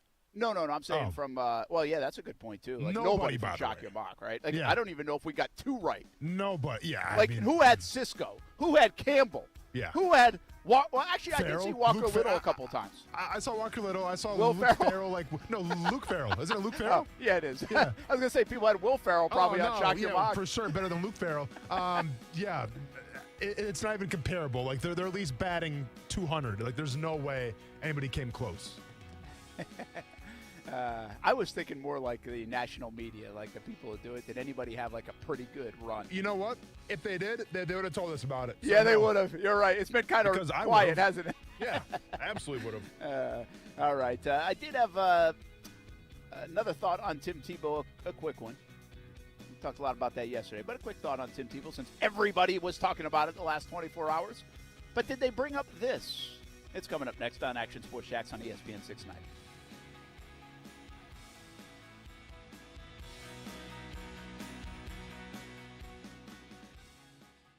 Now, the First Alert forecast on ESPN 690. Partly cloudy today, a scattered afternoon and early evening shower thunderstorm. Highs in the upper 80s, dropping into the 60s and low 70s tonight. Join me beginning at 5 p.m. for CBS 47 at Fox 30. Action News Jacks from the First Alert Weather Center. I'm Chief Meteorologist Mike Burrish. The Weather Center is brought to you by Beard's Diamonds, where you get the lowest diamond price guaranteed or your money back. Boss, you're not going to believe what I found on the internet. What, the moon is hollow? No, not that. This. I just did a search and found yard signs for alarm systems for sale. What? Just the sign? Just without the security system? Yeah. Look, you can get a big blue alarm sign for about $25. Ooh, delivered tomorrow. They must not give a flip about their reputation. Or their real customers. Right. I bet you can't find a SafeTouch security sign on that thing. Boss, SafeTouch wouldn't be involved in something like this. Nope. When you see a SafeTouch sign, you know it's the real McCoy. Right. The two-way communicator, the guaranteed response time. Which is exactly why we always stick to the Crooks R Us golden rule. Stay away from SafeTouch houses. Now, let's go find us some fake signs. Crooks know to stay away from Safe Touch houses. Hi, I'm Lester Jackson, president of Safe Touch Security Systems. No one beats our technology or our price. Call Safe Touch today at 888-723-8682 or go to safetouch.com. State license number EF233. I should have my kid tell you about Jumpin' Jack's House of Food. It's Ty's favorite burger in town. Make it one of your favorites as well. Jumpin' Jack's House of Food has 3 locations now: Atlantic Beach, Mandarin, and downtown Jacksonville. Change your life burgers. But they have salads, pizza, and much more on the menu, too. Let Jumpin' Jack's House of Food be your great neighbor. Lunch or dinner with the family, or they will cater parties from 200 to 500 people. Jumpin' Jack's, HOF.com for online ordering. Jumpin' Jack's House of Food, open 7 days a week. Men, do you feel embarrassed in the bedroom because of ED or PE? Prime Men's Medical Center has the solution. I'm Dr. Brown. 98% of patients experience a positive result from the treatment in just 10 minutes after just one office visit. Men are lasting 30, 60, 90 minutes or longer, and it's affordable. Call Prime Men's Medical Center at 904-664-8217. See results on your first visit guaranteed or pay nothing. Call 904-664-8217. It's time for some straight talk. Sure, saving money feels good, but cutting your wireless bill in half? That feels really good. Like walk-off home run in the 9th inning kind of good. Okay, maybe not that good, but pretty darn good. With Straight Talk, you can get 25 gigs of high-speed data for $45 a month, up to 50% less than the other guys. Plus, no contract. All on America's best networks. Why pay a whole lot when you could pay half? Straight Talk Wireless. No contract, no compromise. Goodyear knows the importance of keeping momentum as you head down the stretch. Momentum starts with movement. It's pulled from the air like a contested rebound. Momentum builds with steals and fast breaks, and is proven by deep threes as the shot clock expires. Momentum is how we change the game, and now it's time to discover where it can take us. Goodyear, more driven. Hey, do you owe more than $25,000 on your car, a truck, or that toy in the driveway? Refinance your auto loan with One-to-One Financial. We'll not only lower your payments, but we'll put $200 cash in your pocket. Plus, we have the lowest loan rates in town. Make some room in your budget and put more cash in your pocket. When you refinance with One-to-One Financial, Jacksonville's hometown credit union. Apply today at 121fcu.org. Federally insured by NCUA. No matter what you are driving, you can step up to luxury now at any of the Fields Auto Group dealerships in Jacksonville. Cadillac, Jaguar, Land Rover, Lexus, Mercedes-Benz, and Porsche. Yes, it's luxury for less at all Fields Auto Group locations in Jacksonville. Plus, you'll also be part of their exclusive Fields Amenities program, where you will get complimentary loaners, car washes, and cafes. So whatever you're driving, see Fields first and step up to luxury for less during this amazing opportunity. Visit fieldsauto.com. For the ones finding new ways to ensure the job always gets done. For the ones wearing many hats. For the ones who are hands-on, even from far away. And the ones keeping business moving forward. We are Grainger, offering supplies and solutions for every industry, with 24/7 support and experienced staff at over 250 local branches. Call, click Grainger.com, or just stop by. Grainger, for the ones who get it done. It is the home of the Action Sports Jax Dream 18, and make it your home course as well. The Golf Club at Southampton in North St. Johns County, located off County Road 210. It's family-owned and operated. Southampton is a fun course to play, and the Golf Club at Southampton offers club membership programs starting at just $79. With its elite practice facilities and player-friendly golf course design, it'll be your gateway to a great time with the family or with your buddies. For information on the membership programs, call the Golf Club at Southampton, 904-287-PLAY. Again, it's 904-287-PLAY. Got a business trip, long weekend, or maybe you just really want to try that new Toyota before you buy it? Then get it all when you rent a Toyota from Arlington Toyota. With easy online reservations and rental rates as low as $19.95 a day, there's nothing stopping you from hitting the open road in a new 2021 Toyota. So rent a Toyota from Arlington Toyota. Try it before you buy it and reserve your rental online at arlingtontoyota.com today. It's Good Morning at Moe's in St. Augustine only at 312 and US 1. It's the only Moe's in the country serving breakfast burritos. Full breakfast menu only at the St. Augustine location. Made to order food in the drive-thru. Hot, fresh breakfast on the go. Make it a better morning with Moe's Southwest Grill. Start your days with the home wrecker breakfast burrito. St. Augustine location only, served daily at 6 a.m. Moe's is ready to serve you breakfast. Make it a better morning with Moe's. All across the nation, we are here for our communities. We're doing our part to get supplies where it's needed in order to fight COVID-19 together. It feels good to be out there to assist our community. I would like our friends and family to know that your National Guardsmen are always ready and always there. Visit NationalGuard.com to find out more. Sponsored by the Florida Army National Guard. Aired by the Florida Association of Broadcasters and this station.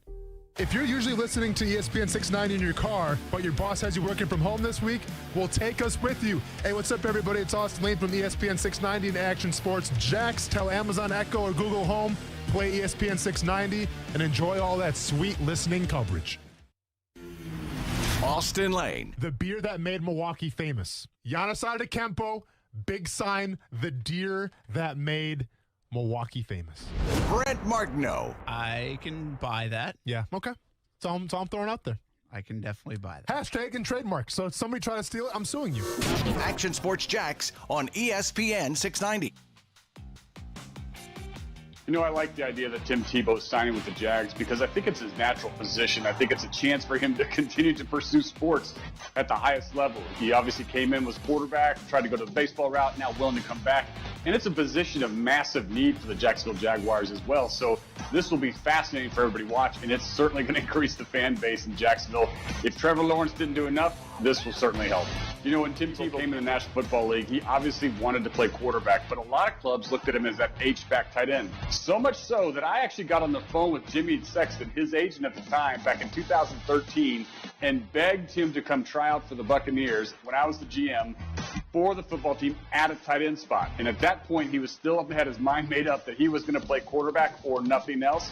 I'm glad that Tim Tebow has changed his mind, but I do think if he'd have come in at that tight end H-back role, he might still have a decade career under his belt.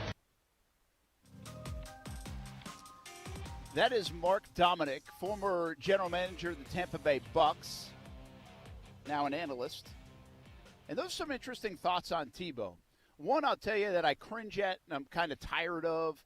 It's like, well, only help the fan base. I mean, it's such a go-to to the national media to do that. Now, listen, if we're being honest, sure, there are Tebow fans here that might go that wouldn't normally go just to see it. And, I mean, I think we're being a little bit naive if we don't think that could be the case. But in terms of the masses, Tebow, first of all, Jacksonville doesn't need that. The tickets are fine, all that stuff. But I just hate that it's a go-to. It has to be slid in by the national media at every chance they get to say something about the fan base. It really should be just, it might be kind of a thing that might be entertaining and also appealing to some. But you also have to admit that it's not appealing to others. And that's been the basis of the last 24 hours. Mm-hmm. Like, this is not universally approved in the city limits or outside the city limits of Jacksonville. Like, even the national media, Austin, doesn't get that. Like, they don't understand. Not everybody in Jacksonville wants to see this happen. In fact, there's a lot of people in Jacksonville that it sounds like don't want to see this happen. Yeah. Yeah, I mean, to me, the issue comes down to, and I'll be honest, I didn't foresee the national media picking up this story like they did. Like, I thought it would be talked about for a day, and then we go about our ways. But, like, this Tim Tebow story right now, it is the story of the NFL. It's that big. He still has that much power. I think where people in the national media, or people even, here in Jacksonville, where the problem stems from is that there's a sense that he bypassed the process because of somebody that he knows, an Urban Meyer. Now, like I said before, I really don't care. It is what it is. But he got essentially the golden ticket because his former coach from college coaches the team now.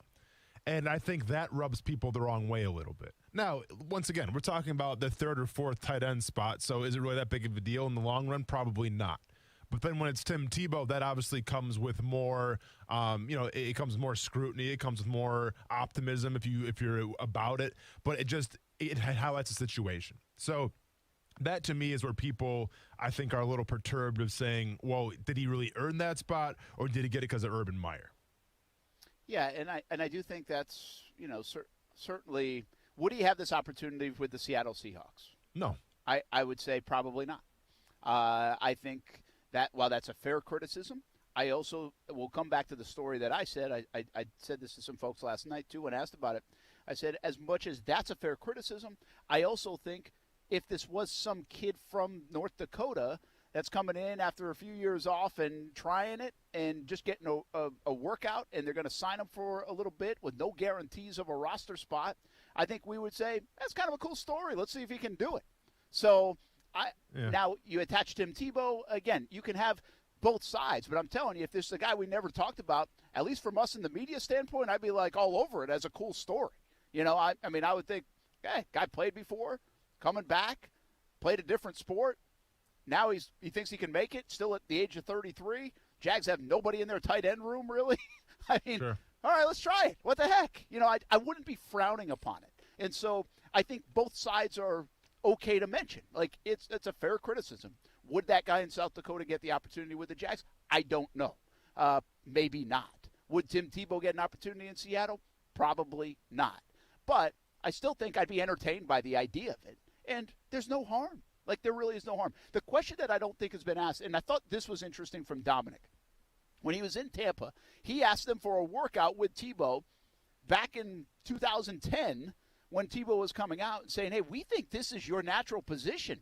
Will you come work out for us? Like, we would like you to be a part of our team, potentially. Mm-hmm. We think you can play in the NFL. We just think you're better suited to play the tight end position. And he even went as far to say, there's a thought that I think he might have had a decade career in the NFL and still be playing potentially had he done that. That was an interesting comment from Dominic. And what crossed my mind, Austin, is there's so much conversation about this, about Tebow. It's such a hot-button issue. People like to go back and forth, Jacksonville and beyond. It's on all the shows like you mentioned. But has anybody said, hey, what if he can do it?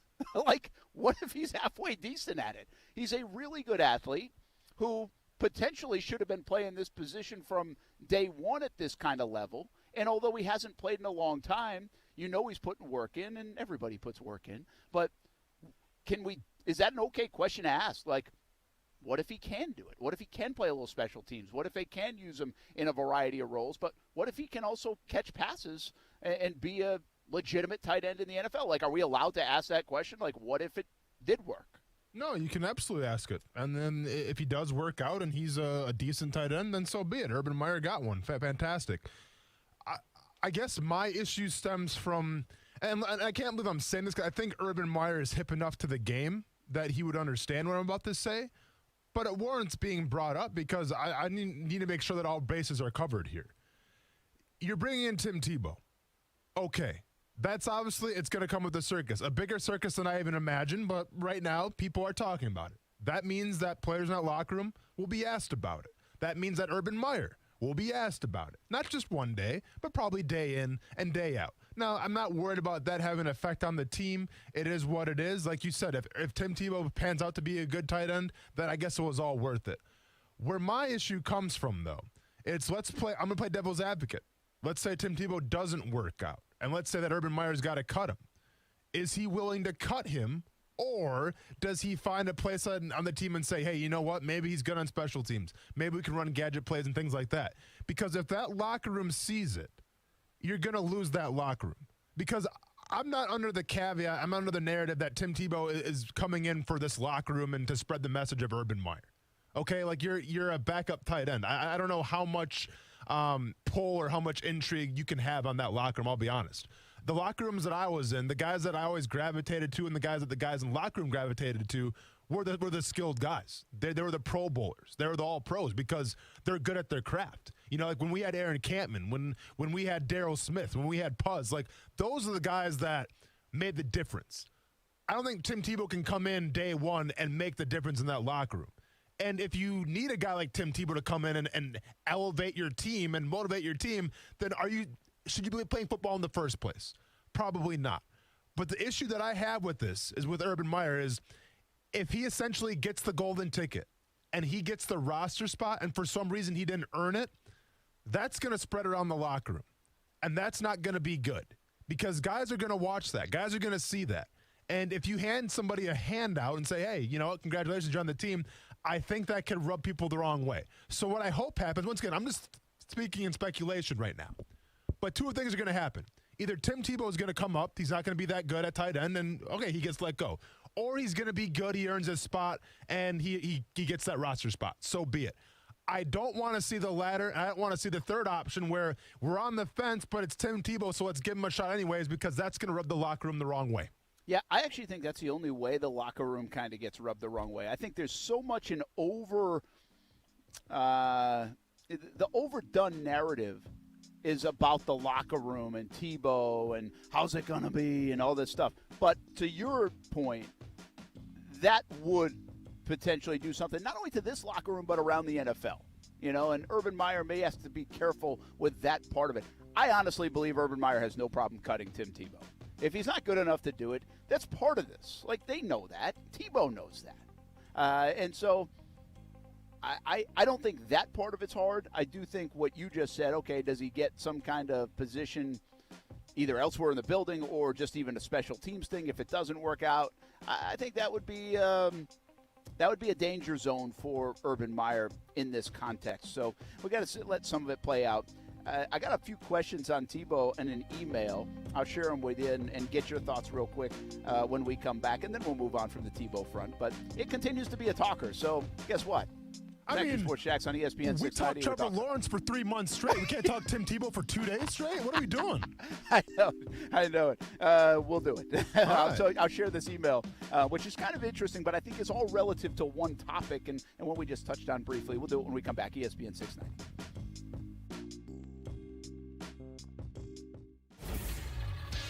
ESPN 690 Sports Center Update. Good morning, I'm Justin Kuzart. More reaction happening to the Tim Tebow at tight end rumors for the Jags. Here's Action Sports Jack's Austin Lane on Freddie and Fitzsimmons. I don't think Tim Tebow is going to be the next Travis Kelce. I can see defensive coordinators saying, okay, well, Jacksonville's running this stuff. We got to stop Tim Tebow here and here. The Jacksonville Jaguars are headed back to London for a home game for the 2021 NFL season, according to The Athletic. The Atlanta Falcons also set to play a home game in London as well. The Athletic said full details on the Jags and Falcons London games will be released Wednesday when the league releases the full schedule. This afternoon, catch the Jacksonville Jumbo Shrimp on the road against the 1-5 Durham Bulls. First pitch is at 6:35 p.m., and you can hear the call today on ESPN 690, our Facebook page, or ESPN690.com. This Sports Center, sponsored by Morgan & Morgan. Morgan & Morgan, for the people. I'm a call it like I see it guy. Sometimes that twists the competition's panties in a bunch.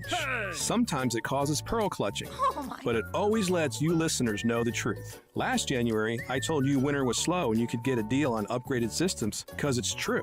And here's the truth about summer. Most AC breakdowns happen from stress testing during that first string of scorching hot days in summer, causing every reputable AC company to be booked out at least 2 or more days. Any company not booked solid in summer isn't a company you want in your home. But who wants to sweat it out 2, 3, or more nights waiting for a new AC? At Griffin Service, we've solved the logistics to fix that problem, because we fix what others can't. We call it our Sign Today, Sleep Cool Tonight program. So if you forgot the tune-up in spring and things go to turd buckets in summer, don't sweat it out waiting. Call Griffin for our Sign Today, Sleep Cool Tonight guarantee, exclusively at GriffinService.com. CMC 1250-697. Need a good paying job with a flexible work schedule and benefits? A1A Solar is looking for you. $70,000 is a reasonable first-year expectation. Seasoned reps can easily make 6 figures. Leads provided to you as well. Health, dental, 401k benefits. A1A Solar is a tremendous company, voted best places to work in Jacksonville, and in 2016 was the Veteran-Owned Business of the Year. Be a part of an awesome company at A1A Solar. Just go visit A1ASolar.com. I'm Clayton Bromberg, the president of Underwoods. From now until May 15th, we're holding our Big Diamond sale, and now's the best time to buy a quality diamond of a carat or more. Here are a few reasons. First, because COVID-19 still has our diamond cutters partially closed, almost all of the diamond trade is looking for distribution. Our diamond cutters asked us to house their inventory of big diamonds so they could both sell them from here and distribute from Jacksonville. But most importantly, that allows us the ability to sell from their vast stock at brokerage prices you have to see to believe. All of these diamonds are graded for cut, color, and clarity and have independent laboratory grading reports from the most respected labs. Now, along with this vast collection of big diamonds, we put all of our own meticulously selected loose diamonds and engagement-style rings on sale at prices from 3% to 25% off, including Forevermark diamonds. We also take trade-ins. But remember, this sale ends May 15th at Underwoods in San Marco, Avondale, and the Shops of Ponte Vedra. Hi, I'm attorney Robert Rubenstein with another edition of Rubenstein's Rules for Personal Injury. Rule number 3, insurance companies are not your friends. They are not your good neighbors, and you are definitely not in good hands. Insurance companies fight every day to not pay claims. They don't want you to get a lawyer, but they have lawyers. So what should you do? Hire someone who is really on your side right now. Call Rubenstein Law at 1-800-FL-LEGAL. Offices in Jacksonville and throughout Florida. No matter what you are driving, you can step up to luxury now at any of the Fields Auto Group dealerships in Jacksonville. Cadillac, Jaguar, Land Rover, Lexus, Mercedes-Benz, and Porsche. Yes, it's luxury for less at all Fields Auto Group locations in Jacksonville. Plus, you'll also be part of their exclusive Fields Amenities program, where you will get complimentary loaners, car washes, and cafes. So whatever you're driving, see Fields first and step up to luxury for less during this amazing opportunity. Visit fieldsauto.com.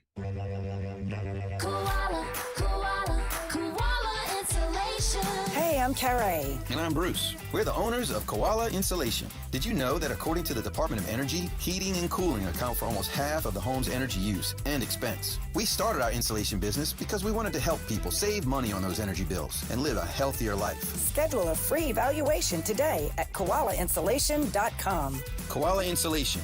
Clean, knowledgeable, and trusted. Hello, I'm a unicorn. Yes, one of those. Everyone's trying to find me, but most can't, unless they're ZipRecruiter. If you've hired before, you understand it's quite hard to find a unicorn. You know, someone who's perfect for your role. So how does ZipRecruiter do it so quickly? ZipRecruiter's technology matches your job up with the right people for your role and invites them to apply, so you get brilliant candidates fast. Try ZipRecruiter for free at ZipRecruiter.com/hire. That's ZipRecruiter.com/hire. Keyshawn Johnson, Jay Williams, and Zubin Mehenti. I despise analytics. It felt like Kevin Cash lost his ability to feel the game. Keyshawn, Jay, Will, and Zubin. Weekday mornings at 6 Eastern on ESPN Radio or streaming live on the ESPN app. I don't know if Tim Tebow can play tight end in the year 2021, but I do know this. He has not played a snap in a regular season game since 2012. For point of reference, the #1 song in America in 2012 was Gaudier, somebody that I used to know, which, incidentally, to Ryan's point, is why Tim Tebow has this job, because he's somebody that Urban Meyer used to know. I've heard the argument that he's being brought in for leadership. I would raise the question, why not as a coach then, right, where you're not taking a roster spot? Yeah. And look, Tim Tebow could prove us all wrong. He could be awesome at tight end at the age of 33, playing the position in the NFL for the first time. That would be wonderful, but all we have to work on is what we know, and what we know is nothing. And it's not good to know nothing. Is that Mina Kimes? Yes.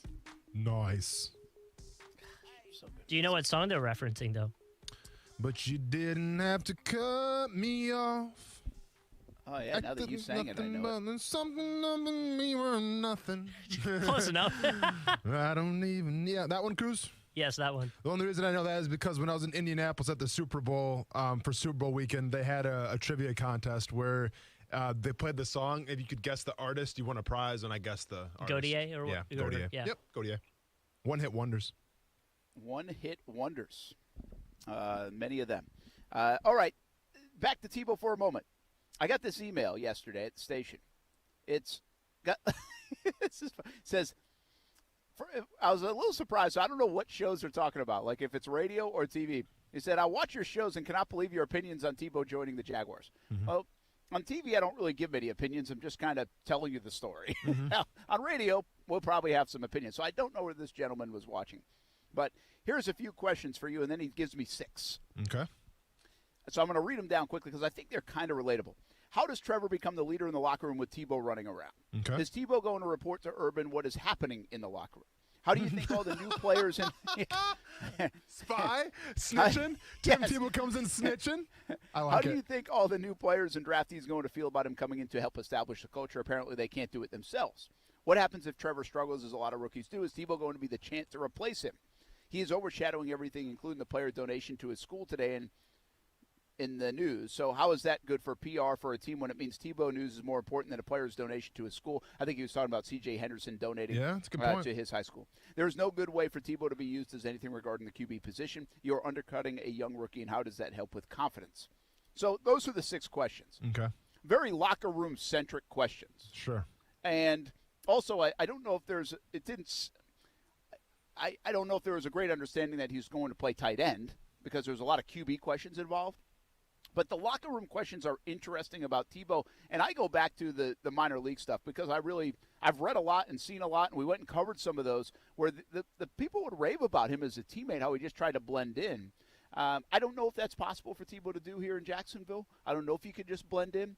But I think Tebow's kind of he's already done it a little bit at the minor league level in pro baseball. I think he can. And, again, let's be honest. From a football standpoint, Trevor Lawrence is a bigger star even in Jacksonville, isn't he? No, for sure. Yeah.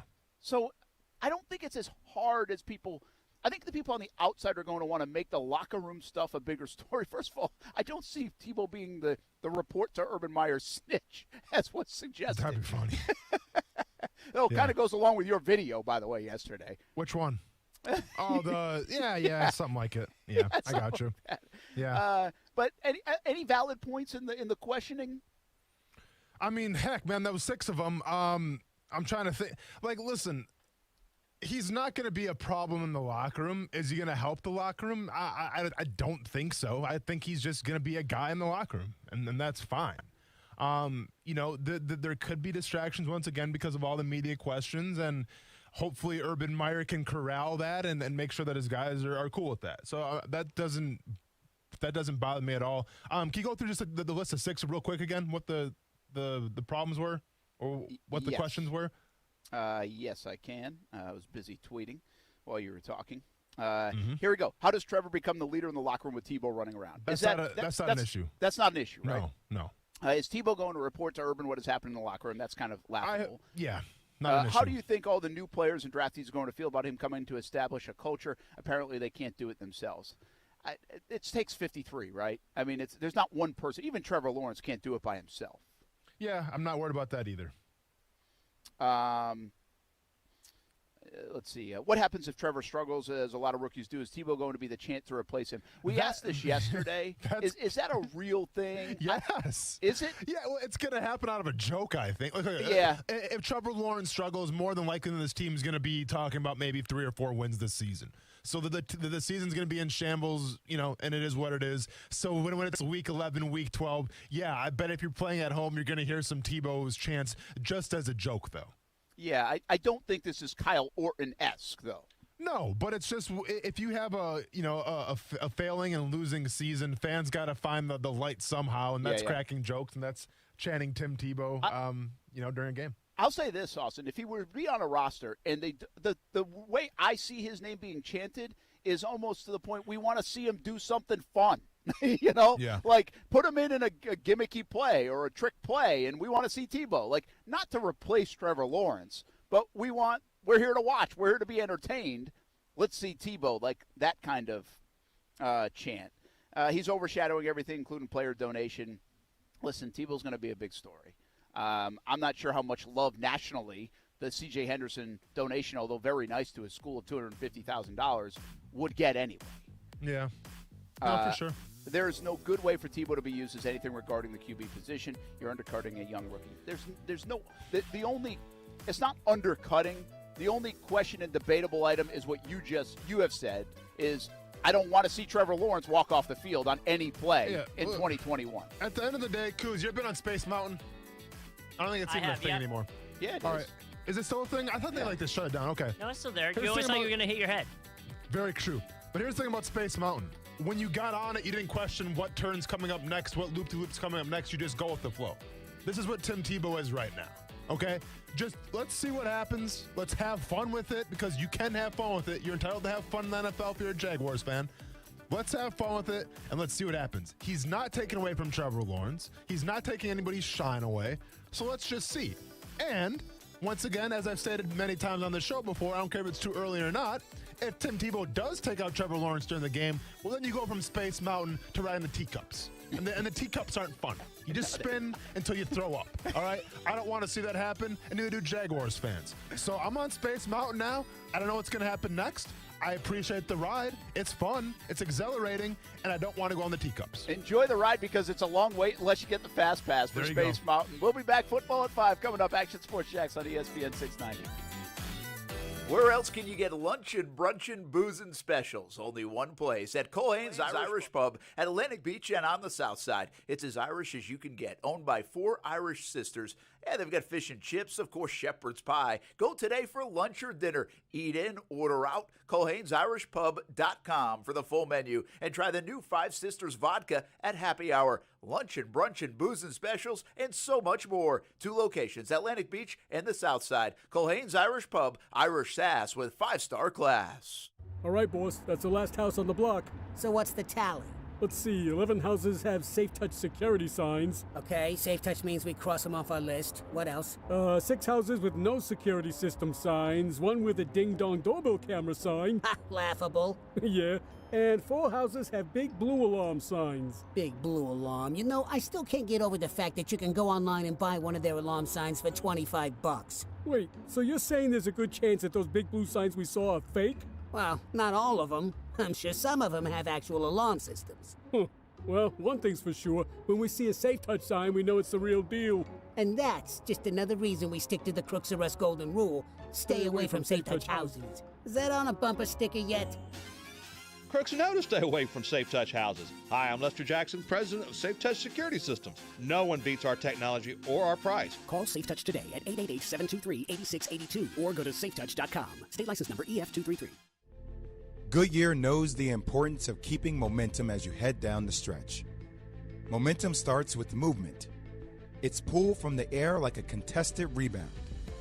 Momentum builds with steals and fast breaks, and is proven by deep threes as the shot clock expires. Momentum is how we change the game, and now it's time to discover where it can take us. Goodyear, more driven. It's time for some straight talk. Sure, saving money feels good, but cutting your wireless bill in half, that feels really good. Like walk-off home run in the 9th inning kind of good. Okay, maybe not that good, but pretty darn good. With Straight Talk, you can get 25 gigs of high-speed data for $45 a month, up to 50% less than the other guys. Plus, no contract. All on America's best networks. Why pay a whole lot when you could pay half? Straight Talk Wireless. No contract, no compromise.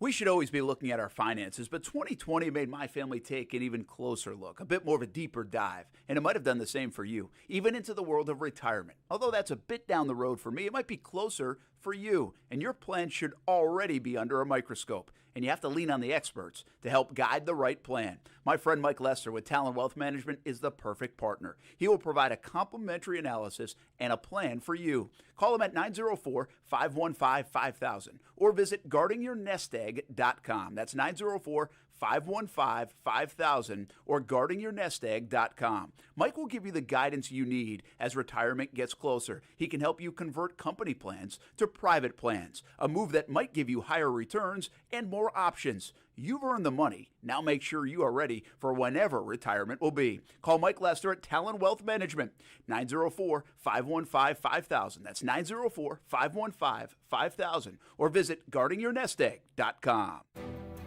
For the ones standing guard. For the eagle-eyed.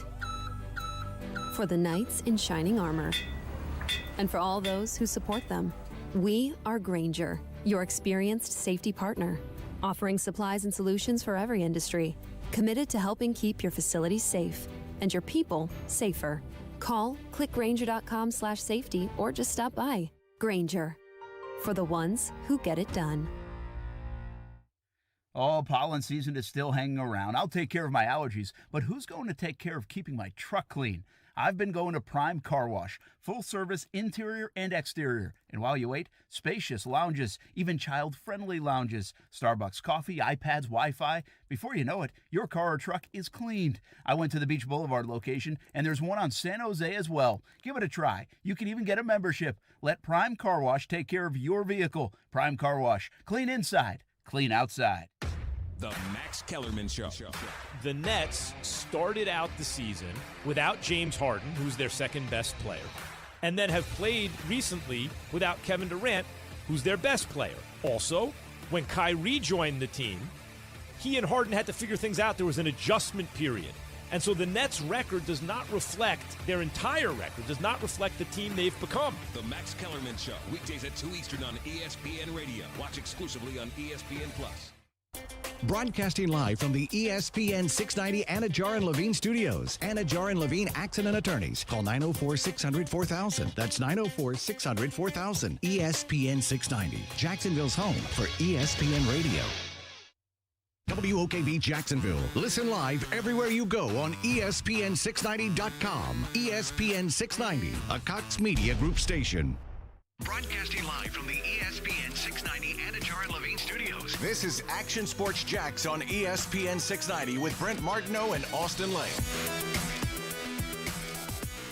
I understand that he knows Urban Meyer. They have a great relationship. I guess, Urban Meyer bought a house right next to Tim Tebow. So even if he makes the team, that's going to be like a great Hollywood TV show, Urban Meyer and Tim Tebow, next door. It's going to be fantastic. It's going to do all the ratings. But I do think this is Urban Meyer's first year in the NFL. And, he's bringing his guys in. I understand all that. But what Urban Meyer's got to realize real quick is that you can't fake anything. If Tim Tebow is going to make this team, it's because Tim Tebow has earned the spot. There are no, there is no, well, I like this guy a lot, let's give him a spot. That doesn't work like that. Players in that locker room will see through that day one.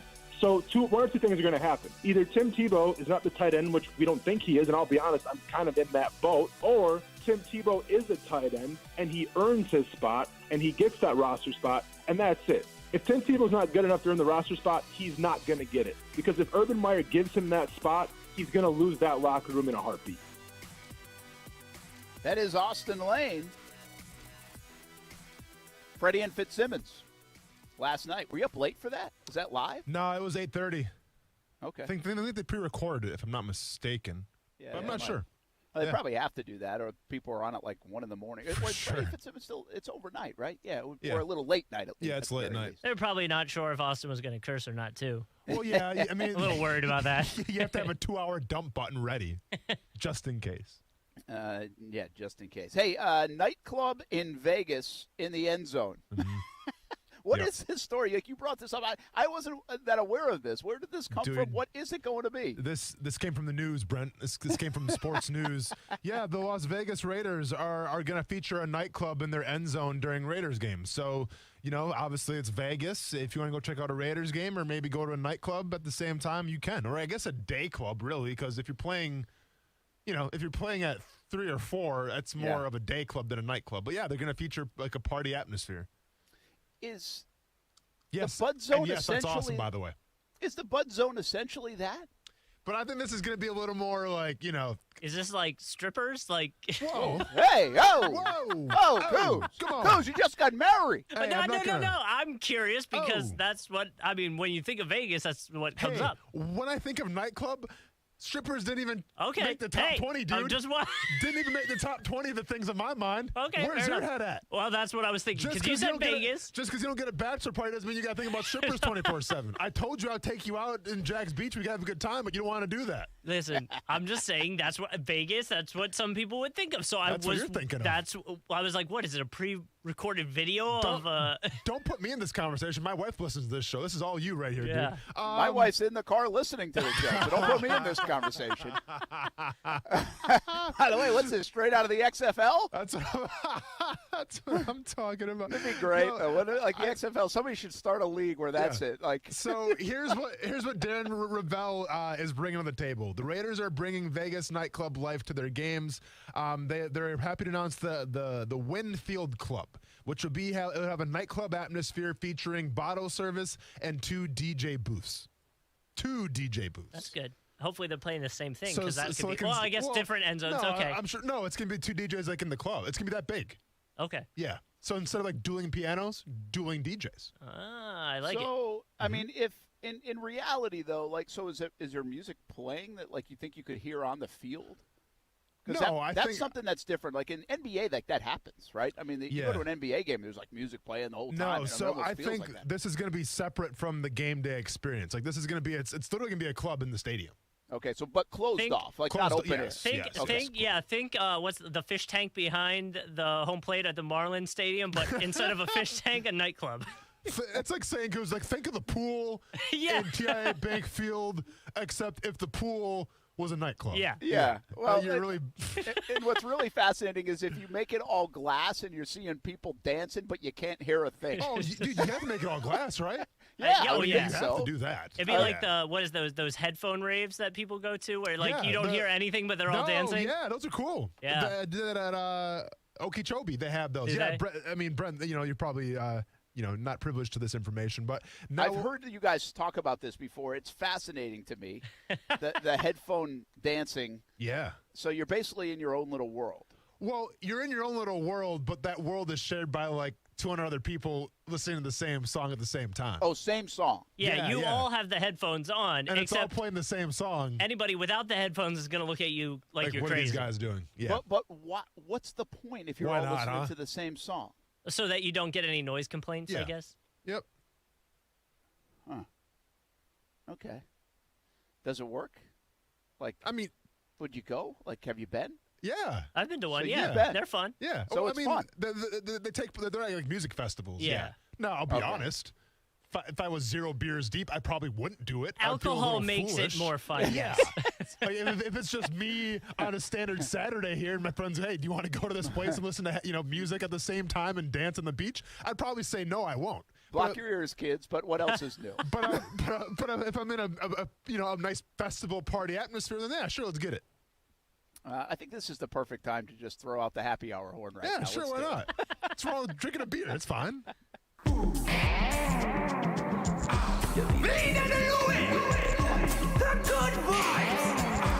Taste the islands and every drop of Vida de Luis tequila. 100% blue agave from Tequila, Mexico. Good vibes. It's a celebration!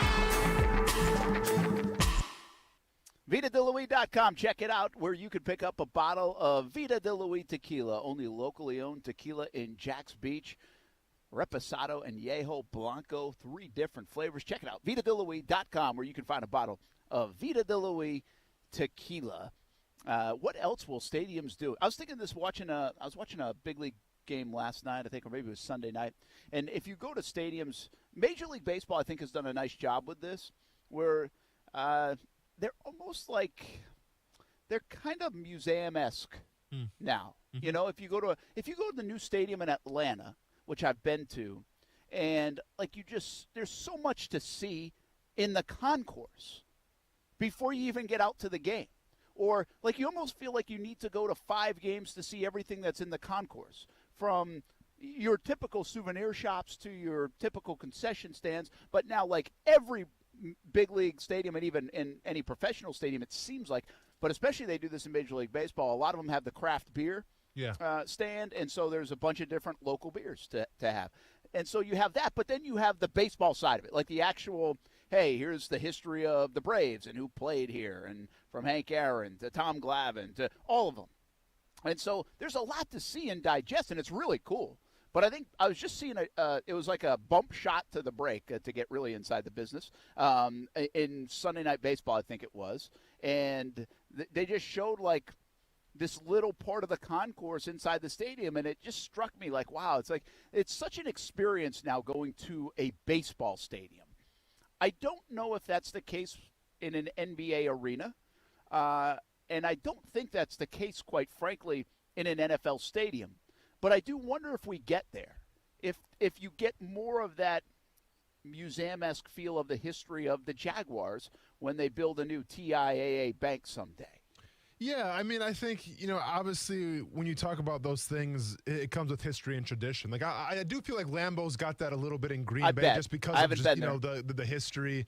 It's really showcased a lot at the Bears practice facility in Lake Forest. Like, they made it a habit of, just when you walk in that facility, like it's almost like going to like the Green Bay, the Chicago Bears Hall of Fame, essentially. So there is some of that, but no, not to the traditions, I think, of baseball. I think baseball is the outlier there just because it is enriched, it is entrenched with tradition, and it's America's pastime. Yeah, and I wonder, it's almost like now you don't even, I wonder if there's more value in going to every ballpark than there is going to Cooperstown. That's to the extreme because I love Cooperstown. Cooperstown has its own charm to it, but you get my point. Like, there really is like that much to see. Like, I've been to Denver. I think it was Denver that struck me, like right outside Mile High. That I remember we were doing some TV things, and there's a lot like outside the stadium, Austin, to see, like with statues and players they recognize, and there might even be some other plaques as I remember it. And I'm assuming that's probably the case like around Lambeau Field to a degree. But I'm talking like inside, like in the concourse. Now, I wonder if some of that is in the sport of football, there's not as much downtime. And True. So, the idea that not many people are hanging out in the concourse unless you're going to the bathroom or getting a drink or getting something to eat. So that's maybe one of the sole purposes of it. But I don't know as much about, like, I've been to Atlanta Stadium, and as I think about it, I'm like, well, I know there's like a lounge area in the concourse where people can watch the other football games and fantasy football updates, and the Jags have some of that even in the club area. But I genuinely do wonder if the NFL and just modern-day stadiums in general of all sports will become a little bit more like the baseball stadium, and in that concourse share a little bit of the team history. I think, like, I went to the Braves, and I've actually been to the Braves Stadium 2 occasions. One was to watch a Zach Brown Band concert, and the other was for the game. Okay. But I feel like I need to go back a couple more times, not to see and feel the stadium, but to see and feel everything else underneath the stadium. Sure, yeah. which is an interesting concept that baseball, I think, has developed in a nice way. And I just wonder now, just kind of thinking out loud, if the newer modern-day stadiums might offer that. And maybe the Las Vegas Stadium does. Maybe the SoFi Stadium in L.A. does a little bit of that. I don't know. I haven't been to those, and I haven't been to Green Bay. Those are the only stadiums that I haven't been to in the NFL. And a lot of these stadiums, by the way, that we see in the NFL, we don't really see it from the concourse level, if we're being honest, see it from the press box level or even down on the field reporting. So I wonder if that will be adopted in the NFL. I think that would be kind of cool. Yeah, it would definitely be cool. I mean, honoring tradition and honoring history is important for whatever sport, and I think, like, with the example like Las Vegas, I mean, to me, you have to honor the past because, you're in a new city, right? So even though you left Oakland essentially and you left Los Angeles way back in the day, like, it's still important to uphold, those memories and what it meant when they were there. So, like, yeah, I think it'd be a great way to showcase that in Las Vegas. Now, is that what people want? Is that what, fans of the Raiders now in Las Vegas want? Probably not. I think they'd rather have the nightclubs once again and dueling DJs or whatever we're talking about. But it's still, it still shows the respect for the past. And I think any sport, you got to do that. Yeah, there is a fascination with stadiums, isn't there, in our sports culture? Like, obviously, it's gotten to the point in the NFL where, quite frankly, you can't exist if you don't enhance and modernize your stadium. It's happened in Major League Baseball. Listen, when the Yankees say so long to the old Yankee Stadium to build a new one, it's a new day. Yeah. I mean, I'll tell people all the time. Listen, you know me, I hate the Yankees, but old Yankee Stadium is terrific. Like, you can sincerely feel the ghost sometimes. Like, you get that sense. The new Yankee Stadium, it's a terrific ballpark. The food is, like, unbelievable, what they offer inside there at the concession stands. But it doesn't hold a candle to the old Yankee Stadium. Yeah. It just doesn't capture it. Like, Wrigley Field, the people at Wrigley don't love the idea of the modernization of what they've done with video boards and other things. I think the apartments out and right and all this other stuff. Sure. But it's still Wrigley. You can still take your shirt off in the bleachers. Yeah. Like Fenway Park, they've done a lot outside of Fenway Park, but Fenway Park is still Fenway Park. So, I feel and I'm not. Yankee Stadium probably had to be removed because it had to be. But I'm telling you, it's a huge difference being at the old Yankee Stadium to the new Yankee Stadium. And it does. If you've never been, you're not going to be able to do it, obviously. And I'm sure there are plenty of ballparks I didn't get to see over the years that you wish you did get to see. But I do think we have a fascination in American sports culture and maybe even across the globe in stadiums, not necessarily arenas, but in stadiums.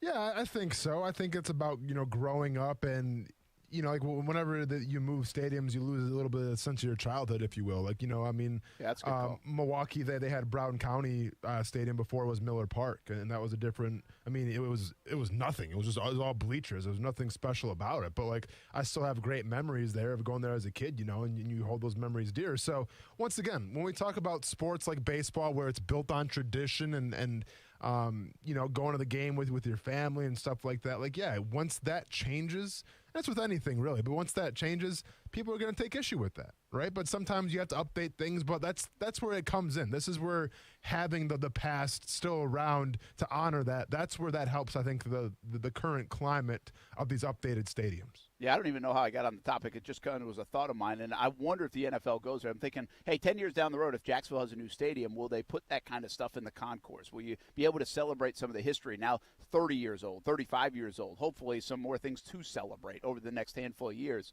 It'll be interesting to see if the NFL stadium does that to the length the Major League Baseball stadium feels like it does, at least to me. Let's get Rick Riles on right now, Florida Sportsman Fishing Report, Action Sports Shacks on ESPN 690. Rick, favorite stadium you've ever been to? Watching the Gators stomp the Dogs in Sanford Stadium. Wow, okay, yeah. When they had to go up there and while they were redoing this one. That's a favorite for a Gator fan.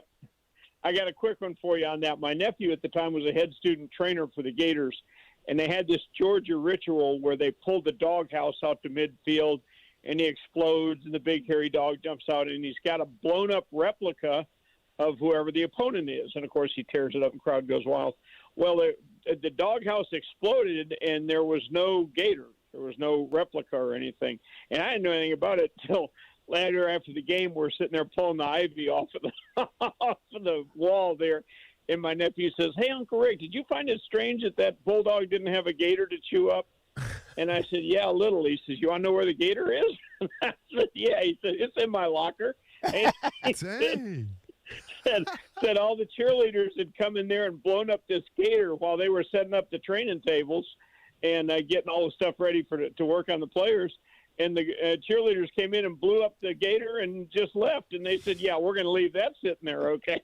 So they stole the gator. So that's good it was stuff. A total win. Good Florida Georgia story for October. That might have to hook up with your nephew there. What a great memory. There and maybe 52-20 in the Sugar Bowl. But let's talk some fishing. I got to tell you, the fishing is good out at the edge of the Gulf Stream. It's not spectacular because there's nothing to fish on. Now, that sounds weird, but here's what it means.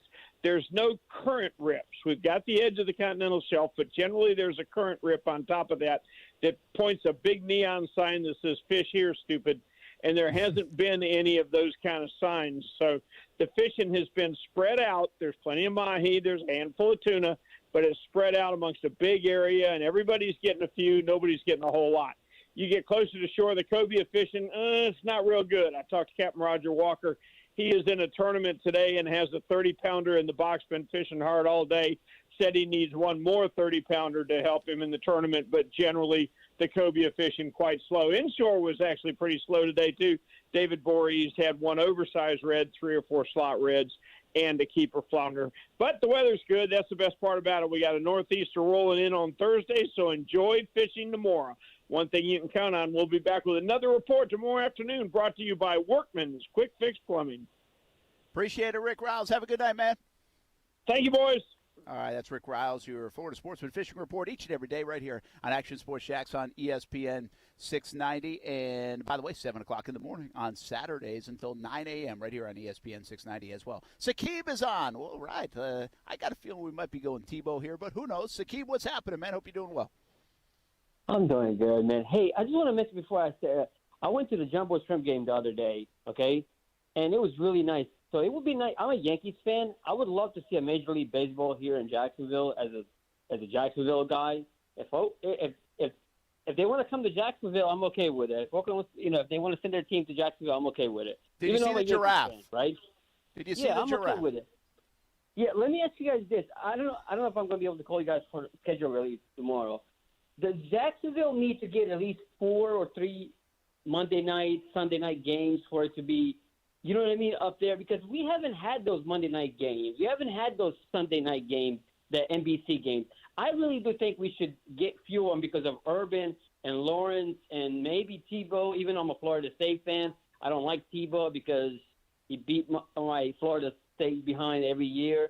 I would love to see us get a couple Monday night games or Sunday night games. I mean, I just want to see us succeed finally because we've been in the dumps for so many years. I want to see us get those Monday night games. That's all I'm saying. Sakib, so it matters to you to play in prime time, right? The number of games you get. So, that's money. That's money right there. That's Trevor Lawrence. That's magic. That's Tim Tebow. Hopefully, a little bit of, I mean, I bought season tickets for the Jacksonville Jaguars, okay, for the first time since year before last, right? So I bought those season tickets because of Trevor Lawrence and Urban Meyer. Even though Urban Meyer beat my Florida State for years and years, he just beat our brains out, I still want us to succeed, whoever the coach is, and I would love to see this. I want to see us win, man. That's all I'm asking for. I'm not asking for much, man. Yeah, I hear you, Sakib. Thanks, man. Appreciate it. Thanks for calling Action Sports Jacks on ESPN 690. Austin, I don't want to let down Sakib, but they're not getting 4. There's no way. Probably not. No, they're getting 4. Sakib, to answer the question, I think that if the Jaguars get 2, you should be okay with that. That's the NFL showing you a little bit of respect. Because keep in mind, you went 1-15 last year. Joe Burrow goes to Cincinnati. And Cincinnati was coming off of a horrible season as well. They give Cincinnati 2 primetime games. I think expectation should call for 3 because it is the Trevor Lawrence effect. It is the Urban Meyer effect. I'm not going to throw it's the Tim Tebow effect into anything. I don't think those conversations are happening in terms of scheduling, saying, hey, have you seen the Jaguars' backup tight ends? We got to add another game. They've earned it. I don't think those conversations are happening from that perspective, but if you take Urban and Trevor into account, I think 3 would be reasonable. Yeah, I think you're on the high end. You say 3, I say 2. I'd be disappointed if it's just 1. If we're back to just a Thursday night game, I'd be very disappointed. I will say this, we were a bit disappointed in 2018, weren't we, about what the Jags were getting? Now, I think they were due for a Sunday night game that later got flexed because they were playing so poorly. Am I correct there? Was that a Sunday night game? It was the Steelers, I believe. It was the Steelers Sunday night, so that would have been the first time since 2008. Yeah. So they actually had put that on the schedule, but that was I think they only had 2 primetime games that year. It was a Thursday nighter, and it was that one. And that one got squashed because the Jaguars performed so poorly. Yeah. No, so even though they were playing Pittsburgh, who was obviously Pittsburgh. I mean, I don't even know why we're having the conversation about the schedule because I'm sure you already know what it's going to be. I don't. I don't. Maybe around like noon tomorrow, but okay. I don't. I don't know when we'll know. Like I said, if you missed the earlier part of the show, a lot of like Fox and CBS on their morning shows tomorrow are going to announce their Week 1 schedule. Yeah. So the NFL is kind of doling this out in pieces. And we got a little word about London today and the Jags and the Athletic reporting that the Jags maybe will play the Miami Dolphins in London, but definitely are playing a home game in London. That shouldn't surprise any of us. The only surprise there, if anything, is the fact that the NFL has decided, it's okay to go to London and play. And then tomorrow we should know the Week 1 schedule pretty early in the morning, so that will be a little bit of a talker. I'm sure we'll get some leaks. I don't know if we'll get any Jacksonville leaks, but it's an 8 o'clock announcement. And usually that's when we'll know. So tomorrow will be a lot of anticipation. So are you saying 2 primetime games then? I'm definitely saying 2. And by the way, I don't think it's a Sunday night. I think it's a Monday night and a Thursday night game for the Jags. coming up. And again, I have no knowledge of it, but I do think a Monday night and a Thursday night. Yeah, Brent knows it's going to be 2 years. You already got the email. Kuz, what do you got? How many games? I'm going to go with 2 because Brent got the email. Because Brent got the email. Yep. Hey, there it is. Hey, Kuz, Brent's you got that follow email. me. You follow me, Kuz, and you'll be just fine in your married life. I mean, no, that's true. I'm not laughing at that. That's Austin? true. The tip you gave me today was not to talk about strip clubs, so I feel like that's We're probably off a good to one. a good start. Yeah. That's it. Austin, Well, I'm I going to gave give that you tip some too. marital advice. Go pick up your kid. Okay, man, I appreciate it. I should probably get on that. Especially because it's raining outside. So he's Yeah, gonna be out there in the rain. Not that I ever pick up my kids, but Yeah. go Yeah. pick up your Do what kid. you got to do. Yeah, All right, we'll man. see you back tomorrow. Talk to you all tomorrow. All right. Hey, we got some prop bets about Tebow and others. We'll maybe get into that. A college football name that you'll remember from a fun time has passed away as well. And a little bit of NBA. We go in Kuz's wheelhouse because Russell Westbrook made some history. Does it matter? Like, did it mean much? Does the triple-double mean anything anymore? We talk about it coming up. Action Sports Jax on ESPN 690. Now, the First Alert Forecast on ESPN 690.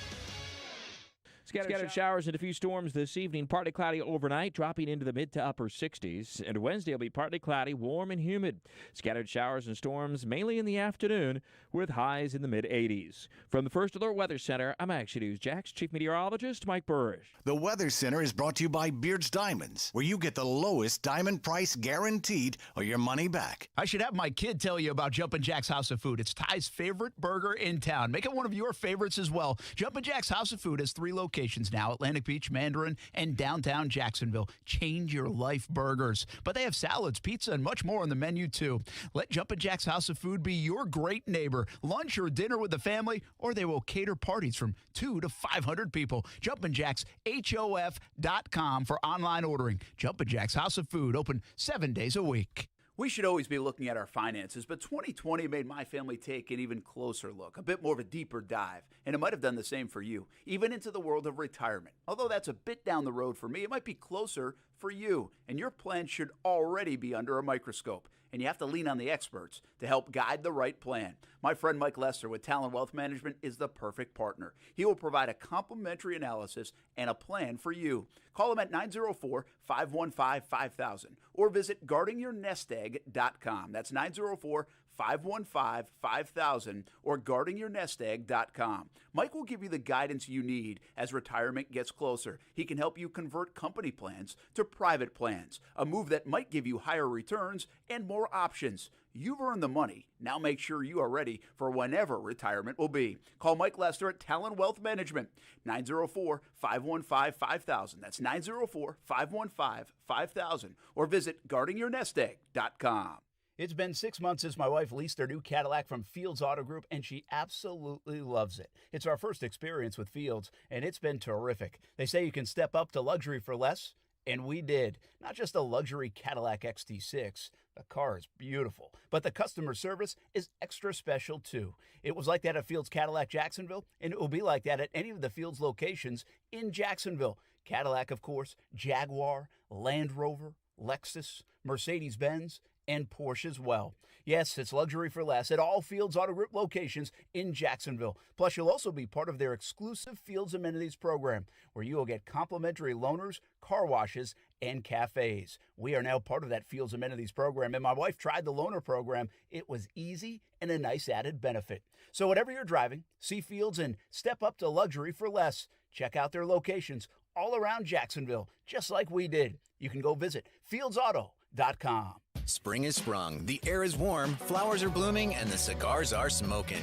Cigars are smoking? That's right. Springtime means Stogie Fest at Aromas. A limited number of tickets are still available for the annual Stogie Fest event. Stogie Fest 2021 is May 14th through the 16th at Aromas off Southside Boulevard. Stogie Fest is for the cigar aficionado to the most occasional smoker. Join Action Sports Jax at Stogie Fest Friday, May 14th from 3 to 6 p.m. for your chance to win a pair of Stogie Fest VIP tickets. Stogie Fest 2021, May 14th through the 16th. As the coronavirus pandemic continues to rise, overlapping with flu season, the American Heart Association says get a flu shot. It's more important than ever, especially for seniors, children, pregnant women, and people with heart disease, stroke, and diabetes. If you get the flu, you may need to be hospitalized in an already overwhelmed Hospital. The flu shot is effective, and you can get it at places like your doctor's office or pharmacy. For more, visit heart.org/flu prevention. Sponsored locally by Florida Blue.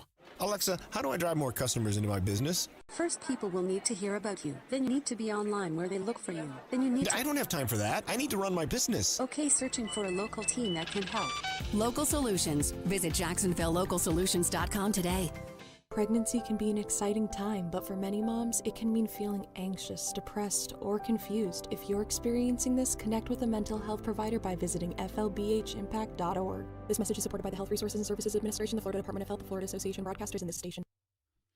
Smoked for hours, served in minutes. Now that sounds like good barbecue, and it is at Willie Jewell's in St. Augustine at Mirabella Crossing. Open 7 days a week. It's old school barbecue. Trivia night on Monday. Kids eat free on Wednesdays. Check out the Willie Jewell's app and catering for all of your events. Visit williejewels.com and visit Willie Jewell's at Mirabella Crossing in St. Augustine. Old school barbecue, smoked for hours, served in minutes at Willie Jewell's. Listen to ESPN 690 anytime, anywhere, on any device. Whether you're at home or on the go, get the latest on the Jags, FSU, the Jumbo Shrimp, and Action Sports Jacks on Odyssey.com. That's AUDACY.com or on ESPN690.com. Brent Martineau. All right, Jason Fitz, thanks for checking in, man. We didn't try to keep you too long today. We gave you a shorter. Austin Lane. Hey, Jason, real quick, man. Since you have that Belinda Award, since you can, vote on that, Murray State's got a couple good receivers. Now, they didn't play this year, okay? They didn't play a game this year, but Murray State's got a couple good receivers. Just check them out real quick. Action Sports Jacks on ESPN 690. It's laughable. Here's the problem, starting with the Jacksonville Jaguars. You're trying to rebuild something from the ground, or build something from the ground up. And I understand the relationship that you have with a coach. All coaches tend to bring in, like Jay said, people that kind of understand their program, but not 6 years after they retire. Stop it. Call it what it is. This wouldn't happen to nobody else except Urban Meyer and Tim Tebow. But Urban Meyer also must understand that those people that are inside that locker room, those players, they sitting there going, what the hell are you doing? Keyshawn Johnson, who sat there and said, give me the damn ball, talking about locker room dynamics. I find that kind of interesting. It is what it is. I have no problem with saying, give me the damn ball. But it's interesting years later to say the dynamic of a locker room with Tim Tebow in it could be a negative thing. I think that is the most overplayed narrative. And I haven't been in an NFL locker room. It's overplayed. Like, that part of it's overplayed. If you want to talk about, he gets an opportunity because he knows Urban Meyer, fair enough, fair criticism. If you want to say he can't freaking play tight end because he's never done it, other than like when he was a freshman at Trinity Christian, fine, fair enough. He's not going to make it. That's okay. But the locker room dynamic is a weird reach by people. Like, that shows they just, I don't know. I think they're reaching on the locker room dynamic stuff. I mean, I believe the only, it's probably more positive than negative if you had to pick a side of saying Tebow in a locker room. I think there's more positive than anything negative. And I might be wrong, but I think it's a big-time reach to say it's a negative thing of Tim Tebow in a locker room in the NFL. Brent Martineau here in Winter Springs, actually in the car. It started to storm. I was on the tailgate, back of the truck, and it was coming down a little bit heavier, and the radar was really bad, and we're starting to wonder, like, are we even going to play tonight here? Kaylee's got a game with Creekside in the regional semifinals, Winter Springs. And so we came inside. Well, I came inside, and, well, it's been sunny ever since. Ever since I got inside. And it's fine. The radar has totally changed. It looked like it was going to rain until 10 o'clock tonight an hour ago, and now it looks like there's no rain in the forecast right here in Winter Springs. I think we're in a better place than Jacksonville because I think we're getting some storms back home in Jacksonville. If you look out your window, or if you are driving, you might be driving through them as we speak. Austin Lane had to go pick up Ronan. I'm glad I get to help Austin out, cover the last couple of segments. He's done it so many times for me this baseball and softball season. So I appreciate that. And go pick up the little dude before the end of the show. And Kuz and I have this. Kuz, you got this? I mean, is this when you bring your A game when I leave? I hope. I tried to. Okay, good. All right, well, let's do a quick something, all right? Quick prop bets. Aaron Rodgers takes the Packers' first snap in Week 1 of the 2021 regular season. Yes or no? Yes, by the way, right now is an underdog. Oh, well, then I'm definitely taking yes. It's plus 110 to say yes. Put $3,000 on it right now. I mean, are you kidding me? That's I might. I mean, yeah. So the odds imply, it says on this, that a 60% chance Rodgers does not take the first snap. I don't get it. I don't think that's true. All right, will Aaron Rodgers retire before Week 1 of the 2021 regular season? Even money. So I'm even money at retirement. So I'm going to hedge my bet and bet that one yes, so that if I lose the first one, I can get my money back. I mean, or no, I guess I'd have to say no there. Double up there. All right, I'll give you a fun one, okay? Packers starting quarterback in Week 1. I think this is, let me just double check, but I think this is if it's not Aaron Rodgers. So Drew Lock plus 300. They're anticipating a potential trade with Denver. Derek Carr plus 400. Second best odds. Jordan Love plus 500. The guy on the roster that they drafted in the first round is the third best odds. This is wild. Why wouldn't he be like the number? Like to me, he should be the number one on that, at least odds wise on that one. Absolutely, you'd think he would be, but that means there are people anticipating that they are going to. Vegas is anticipating them trading Aaron Rodgers to either Denver or Vegas. Russell Wilson, by the way, is plus 700. Could we see a swap between Seattle and Green Bay? That would be wild. Marcus Mariota plus 900. That'd be a Raiders thing. Ryan Fitzpatrick's even plus 1,000. So is Jameis Winston. A trade with Miami. Tua is plus 1,200. Teddy Bridgewater's plus 1,200. Let me go down. Blake Bortles, by the way, plus 2,500.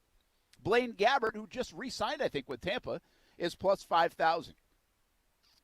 That is wild to me. All right, will Tim Tebow make the Jaguars' 53-man roster for Week 1? Yes is minus 200. I don't think he will, by the way. We asked this question yesterday, and I think Austin said yes. I said no. What do you think, Kuz? So I'm big into like the storylines. Like I've noticed with basketball, if there's like a really good storyline, a lot of times it will happen regardless of if people want it to or if it's a common thing to happen. So I'm following the storyline on this one. I think he's going to do it, and I actually think he's going to like be decent at it to the point that people are going to be like, wow, this was actually a really good move. Wow, how about that? We got some fun ones here now. What will happen first for Tim Tebow? Catch a touchdown, minus 140. Run for a touchdown, plus 125. Not a bad bet there. Throw a touchdown pass is plus 350. Will Tim Tebow take a snap in Week 1? Yes, plus 400. No, minus 700. That's just Week 1, so that's why the heavy no. Here's a fun one, and this is it. Which will be higher? Tebow 2019 total home runs. Tebow 2021 total touchdowns. This wager compares Tebow's home run total of 4 at AAA Syracuse to his passing plus rushing plus receiving touchdowns during the 2021 NFL regular season. And I think 2019 total home runs would win that. Easy. Yeah, I think so. Fun prop bets, though. Well, and, you know, it was interesting. They were just talking about this on the TV was who will have more passing yards, Zach Wilson or Trevor Lawrence. It kind of ties into that. And they were saying, or they did say, Zach Wilson because they'll be playing behind more than the Jags would be. So okay. I thought that was kind of a positive comment for the Jags. Yeah, it could be. I mean, and that might be the case. I can't get over. Listen, Vegas does things based on like kind of the feel and narrative sometimes and the emotions of the bettor. But the Tebow ones are fun for a variety of reasons. The Aaron Rodgers ones really struck me there to say it's basically even money that he retires or not. I get that's like the latest thing, but this guy just came off an MVP. I'd have to go back and think about that. And somebody out there listening and probably text in or call in might know. But, I mean, give me somebody that won an MVP award then retired. Like, has that ever happened? And I'm sure it has. It's probably more obvious than I'm even letting on to be. But as I'm saying it, I can't even think of anybody right off the top of my head. MVP then retiring, it ain't happening, people. He's not going to retire. And I still think he's going to take that next snap, that first snap of the season in Green Bay. Do you think a lot of that's, though, because of, like, the Jeopardy stuff? Just because he has been, like, you know, publicly doing other things? Yeah, no, not this. I don't think this set of bets is that. I think the latest story this week is that he might not leave California and not go back to Green Bay.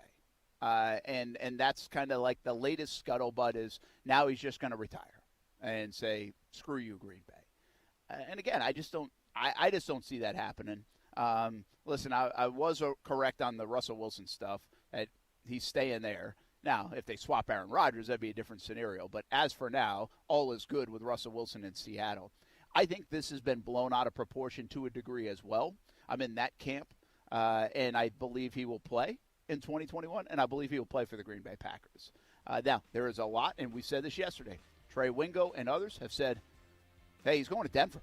Some of the odds on who the quarterback could be for week 1 for Green Bay lends you to think it could be he's going to Denver in a trade. Or it could be he's going to Vegas in a trade for Derek Carr. These must be wild times in Green Bay, Wisconsin right now. Wild times at the Pickle for sure. We're coming back to Winter Springs, Florida right after this. Action Sports Jax on ESPN 690. I will talk about Russell Westbrook. I promise, Coos. I won't leave the show without doing that tonight. And I want to see and listen to you about the value of the triple-double. Does it still mean as much as it once did? It's coming back on ESPN 690.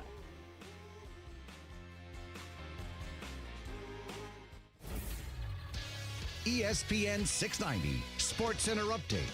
Good morning, I'm Justin Kuzart. The Jacksonville Jaguars are headed back to London for a home game for the 2021 NFL season, according to The Athletic. The Atlanta Falcons also set to play a home game in London as well. The Athletic said full details on the Jags and Falcons London games will be released Wednesday when the league releases the full schedule.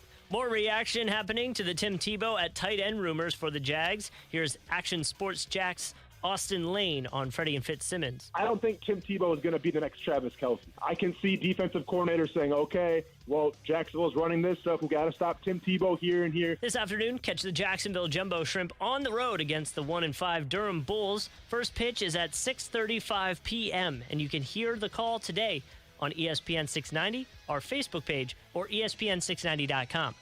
This Sports Center, sponsored by Jacksonville Chrysler Jeep Dodge. I love that sound. To me, it's a battle cry. Because when you have a plumbing emergency, what you don't want is some chuck-in-a-truck plumber treating it as just another day on the job, scheduling you for whenever suits him. Well, let me check on that. Hey, Bobby, when are we getting back from fishing tomorrow? Yeah, about tomorrow afternoon. And then doing turd bucket work whenever he finally shows up, if he shows up. Well, flap that, Jack. If you've got a clogged drain, a burst pipe, or a broken water heater, you want same-day service from someone who will go to war on your problem. That's what Griffith's Service does. We offer same-day service for plumbing emergencies, burst pipes, clogged drains, and water heaters. And we'll not only go to battle against your plumbing emergency, we're also waging war against mediocrity in home services. We won't just fix your problem, we'll fix it right. So for same-day service for your plumbing emergency, call GriffinService.com. 1432-6. We should always be looking at our finances, but 2020 made my family take an even closer look, a bit more of a deeper dive, and it might have done the same for you, even into the world of retirement. Although that's a bit down the road for me, it might be closer for you, and your plan should already be under a microscope, and you have to lean on the experts to help guide the right plan. My friend Mike Lester with Talon Wealth Management is the perfect partner. He will provide a complimentary analysis and a plan for you. Call him at 904-515-5000 or visit guardingyournestegg.com. That's 904-515-5000 or guardingyournestegg.com. Mike will give you the guidance you need as retirement gets closer. He can help you convert company plans to private plans, a move that might give you higher returns and more options. You've earned the money. Now make sure you are ready for whenever retirement will be. Call Mike Lester at Talon Wealth Management, 904-515-5000. That's 904-515-5000. Or visit guardingyournestegg.com. Shred your goals this year with the new Metabolism Boost Banana Passion Fruit Smoothie from Smoothie King. At only 240 calories and 14 grams of protein per 20 ounces, this crave-controlling meal smoothie has non-GMO whole fruits, naturally derived caffeine, and absolutely no syrups. Or try strawberry pineapple or mango ginger. Start your healthier habit and order online at smoothieking.com. Now for pickup or delivery at any of the Jacksonville area locations. Smoothie King, rule the day.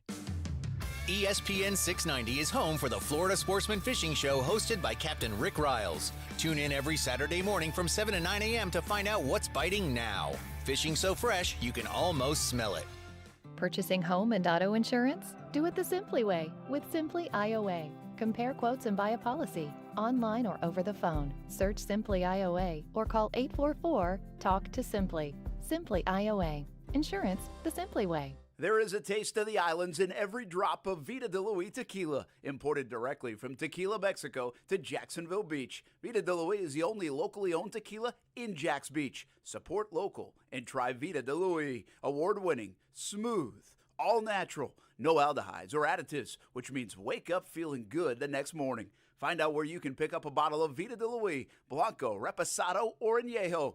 Just visit VitaDeLuis.com. Support local and taste the islands in every drop. Spring is sprung, the air is warm, flowers are blooming, and the cigars are smoking. Cigars are smoking? That's right. Springtime means Stogie Fest at Aromas. A limited number of tickets are still available for the annual Stogie Fest event. Stogie Fest 2021 is May 14th through the 16th at Aromas off Southside Boulevard. Stogie Fest is for the cigar aficionado to the most occasional smoker. Join Action Sports Jax at Stogie Fest Friday, May 14th from 3 to 6 p.m. for your chance to win a pair of Stogie Fest VIP tickets. Stogie Fest 2021, May 14th through the 16th. CGC Water has been telling you if you're not filtering your water, you are the filter. Still not a believer? Well, you can believe me. My family has been a happy CGC Water customer for 4 years now. Customer service is tremendous. We got our water tested. We were told about our options in financing in detail. No pressure, just information. Installation was quick, and the CGC team was there every step of the way. And we absolutely love it. Because it works. Heck, I even think my coffee tastes better because of it. And I love my coffee. A Connecticut system from CGC Water removes up to 99% of contaminants. That's clean. Schedule your free water test today and ask how you can save up to $500. CGC is still taking extra precautions with in-home visits and continuing to follow CDC guidelines. Financing available with approved credit. Call 904-552-1242 for details or visit cgcwater.com. Serving Northeast Florida and Southeast Georgia. CGC Water Treatment, your local independent Connecticut dealer.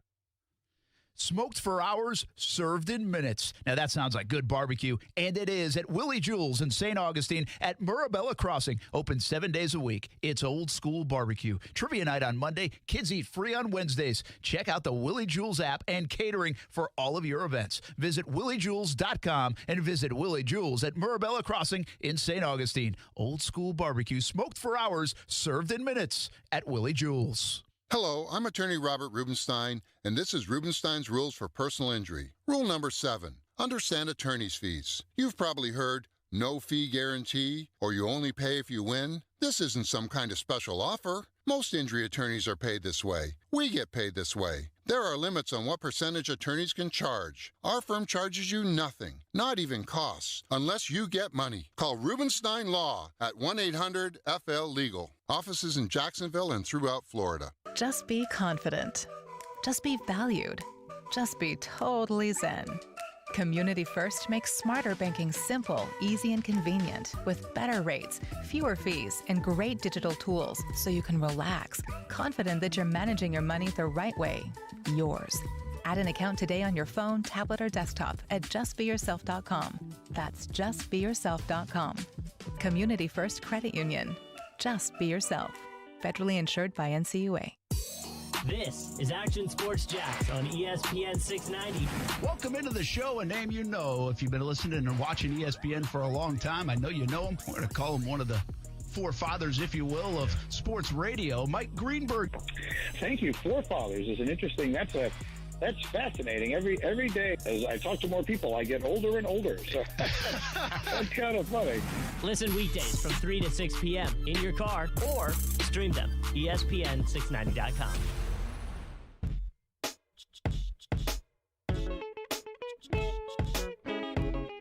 to be able to be mentioned with guys like Oscar and Magic and Jason Kidd and those guys is just something that I never would have dreamed about as a young kid growing up in LA. And I'm truly grateful for moments like this and something that I should. Normally I don't like to pat myself on the back, but tonight I will. As he should. That's Russell Westbrook, who I think is a tremendous player. And I give a lot of credit to Russell Westbrook because I really appreciate watching sports when you can see effort jumping off your TV. And I don't watch a ton of NBA, don't watch a ton of daily Russell Westbrook. But every time I watch that guy play, man, whether it's October, April, or June, he's leaving it out there. And he plays the game the right way. I think there's an appreciation for him for that. Kuz, I'll bring you in, Drive and Dish podcast, NBA expert. Russell Westbrook, it's an incredible accomplishment what he did. Yeah. But with the enormous amount of triple-doubles that we now see, have they been watered down? Is this record not as much of a milestone as maybe it would have been, say, if somebody did this 20, 25 years ago? I think there's definitely a debate in that, and I think for sure you could probably argue it because even with Westbrook, the year he won the MVP when I think it was the first time, he's probably going to do it again this year, when he averaged a triple-double for the season. Yeah. I think the Rockets at that point were in sixth place. You would think if someone's averaging a triple-double, their team's going to be number one in the NBA, and a lot of people were like, well, he has to get the MVP because he's averaging a triple-double, where the argument against him was but his team's not, even remotely close to the top of the league. They're in sixth place, And so I think there's a part of that. If you had to guess, how many players do you think this year have triple-doubles, at least one? Oh, boy. I would say, this is a tough one. I would say I have nowhere to go with this, but I'm going to say in the 30s, 32. Okay, it's less than that, but there are 17 of them. 17 triple-double. 17 players have had a triple-double, and I would say 13 have had more than one triple-double this season. Okay, so here's another one just to keep this in context. And, again, this is not to disrespect what Russell Westbrook has done because, again, I love the guy's style of play. I think at times I don't know if he gets enough love, quite frankly, in the NBA. But what he's done is remarkable. Mm-hmm. But if you look at I've got the top 13 all-time right now in front of me in triple-doubles. Mm-hmm. 6 of them are currently playing. Yeah. Well, and that's the same. That's the same with Steph Curry. I forget. I saw a stat. He just passed somebody for points, and he did it in 600 less games.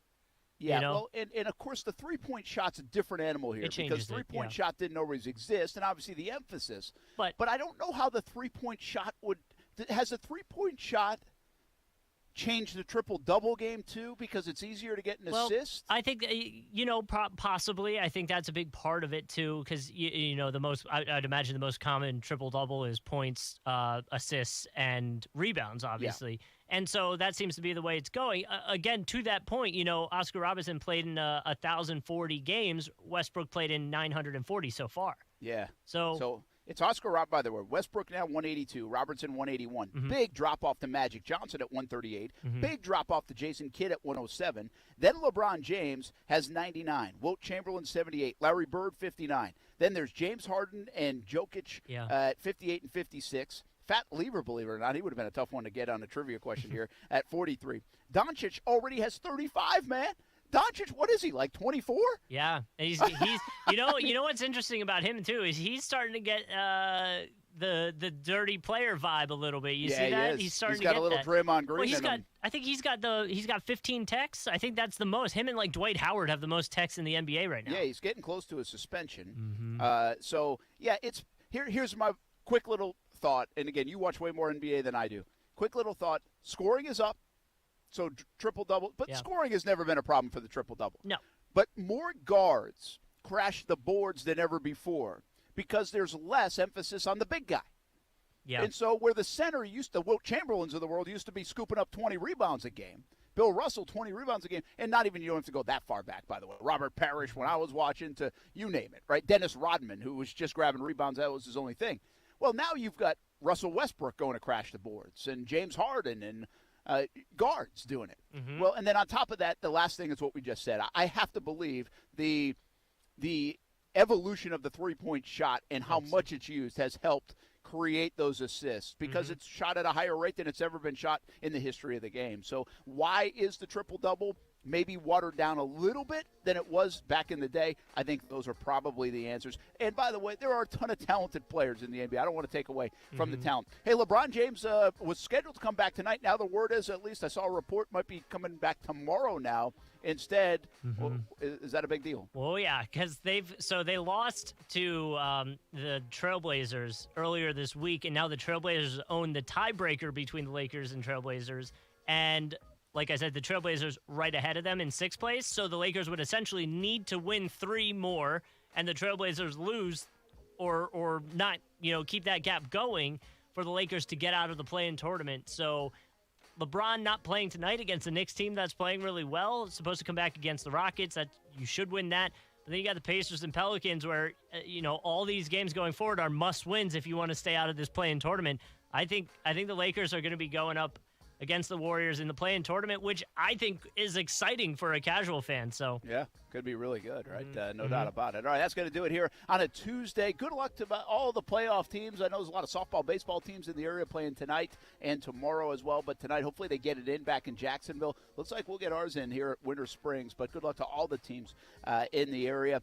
And we'll have highlights of many of the games tonight on CBS 47 and Fox 30. Plus, Florida State's Mike Norvell in town for a clinic. Hopefully the weather doesn't cancel that. But we did just catch up with the Florida State head coach, and you can listen to that tonight on CBS 47 and Fox 30 as well, your official station for Florida State football and basketball. Right here is ESPN 690. It's also your home for the Jacksonville Jumbo Shrimp. That's coming up tonight at 6:20 as the Shrimp hit the road for the first time in 2021. For Coos, Austin Lane, I'm Brent Martineau. Have a good night, everybody. Tomorrow's schedule release day. We'll be back at 3 o'clock tomorrow afternoon on ESPN 690.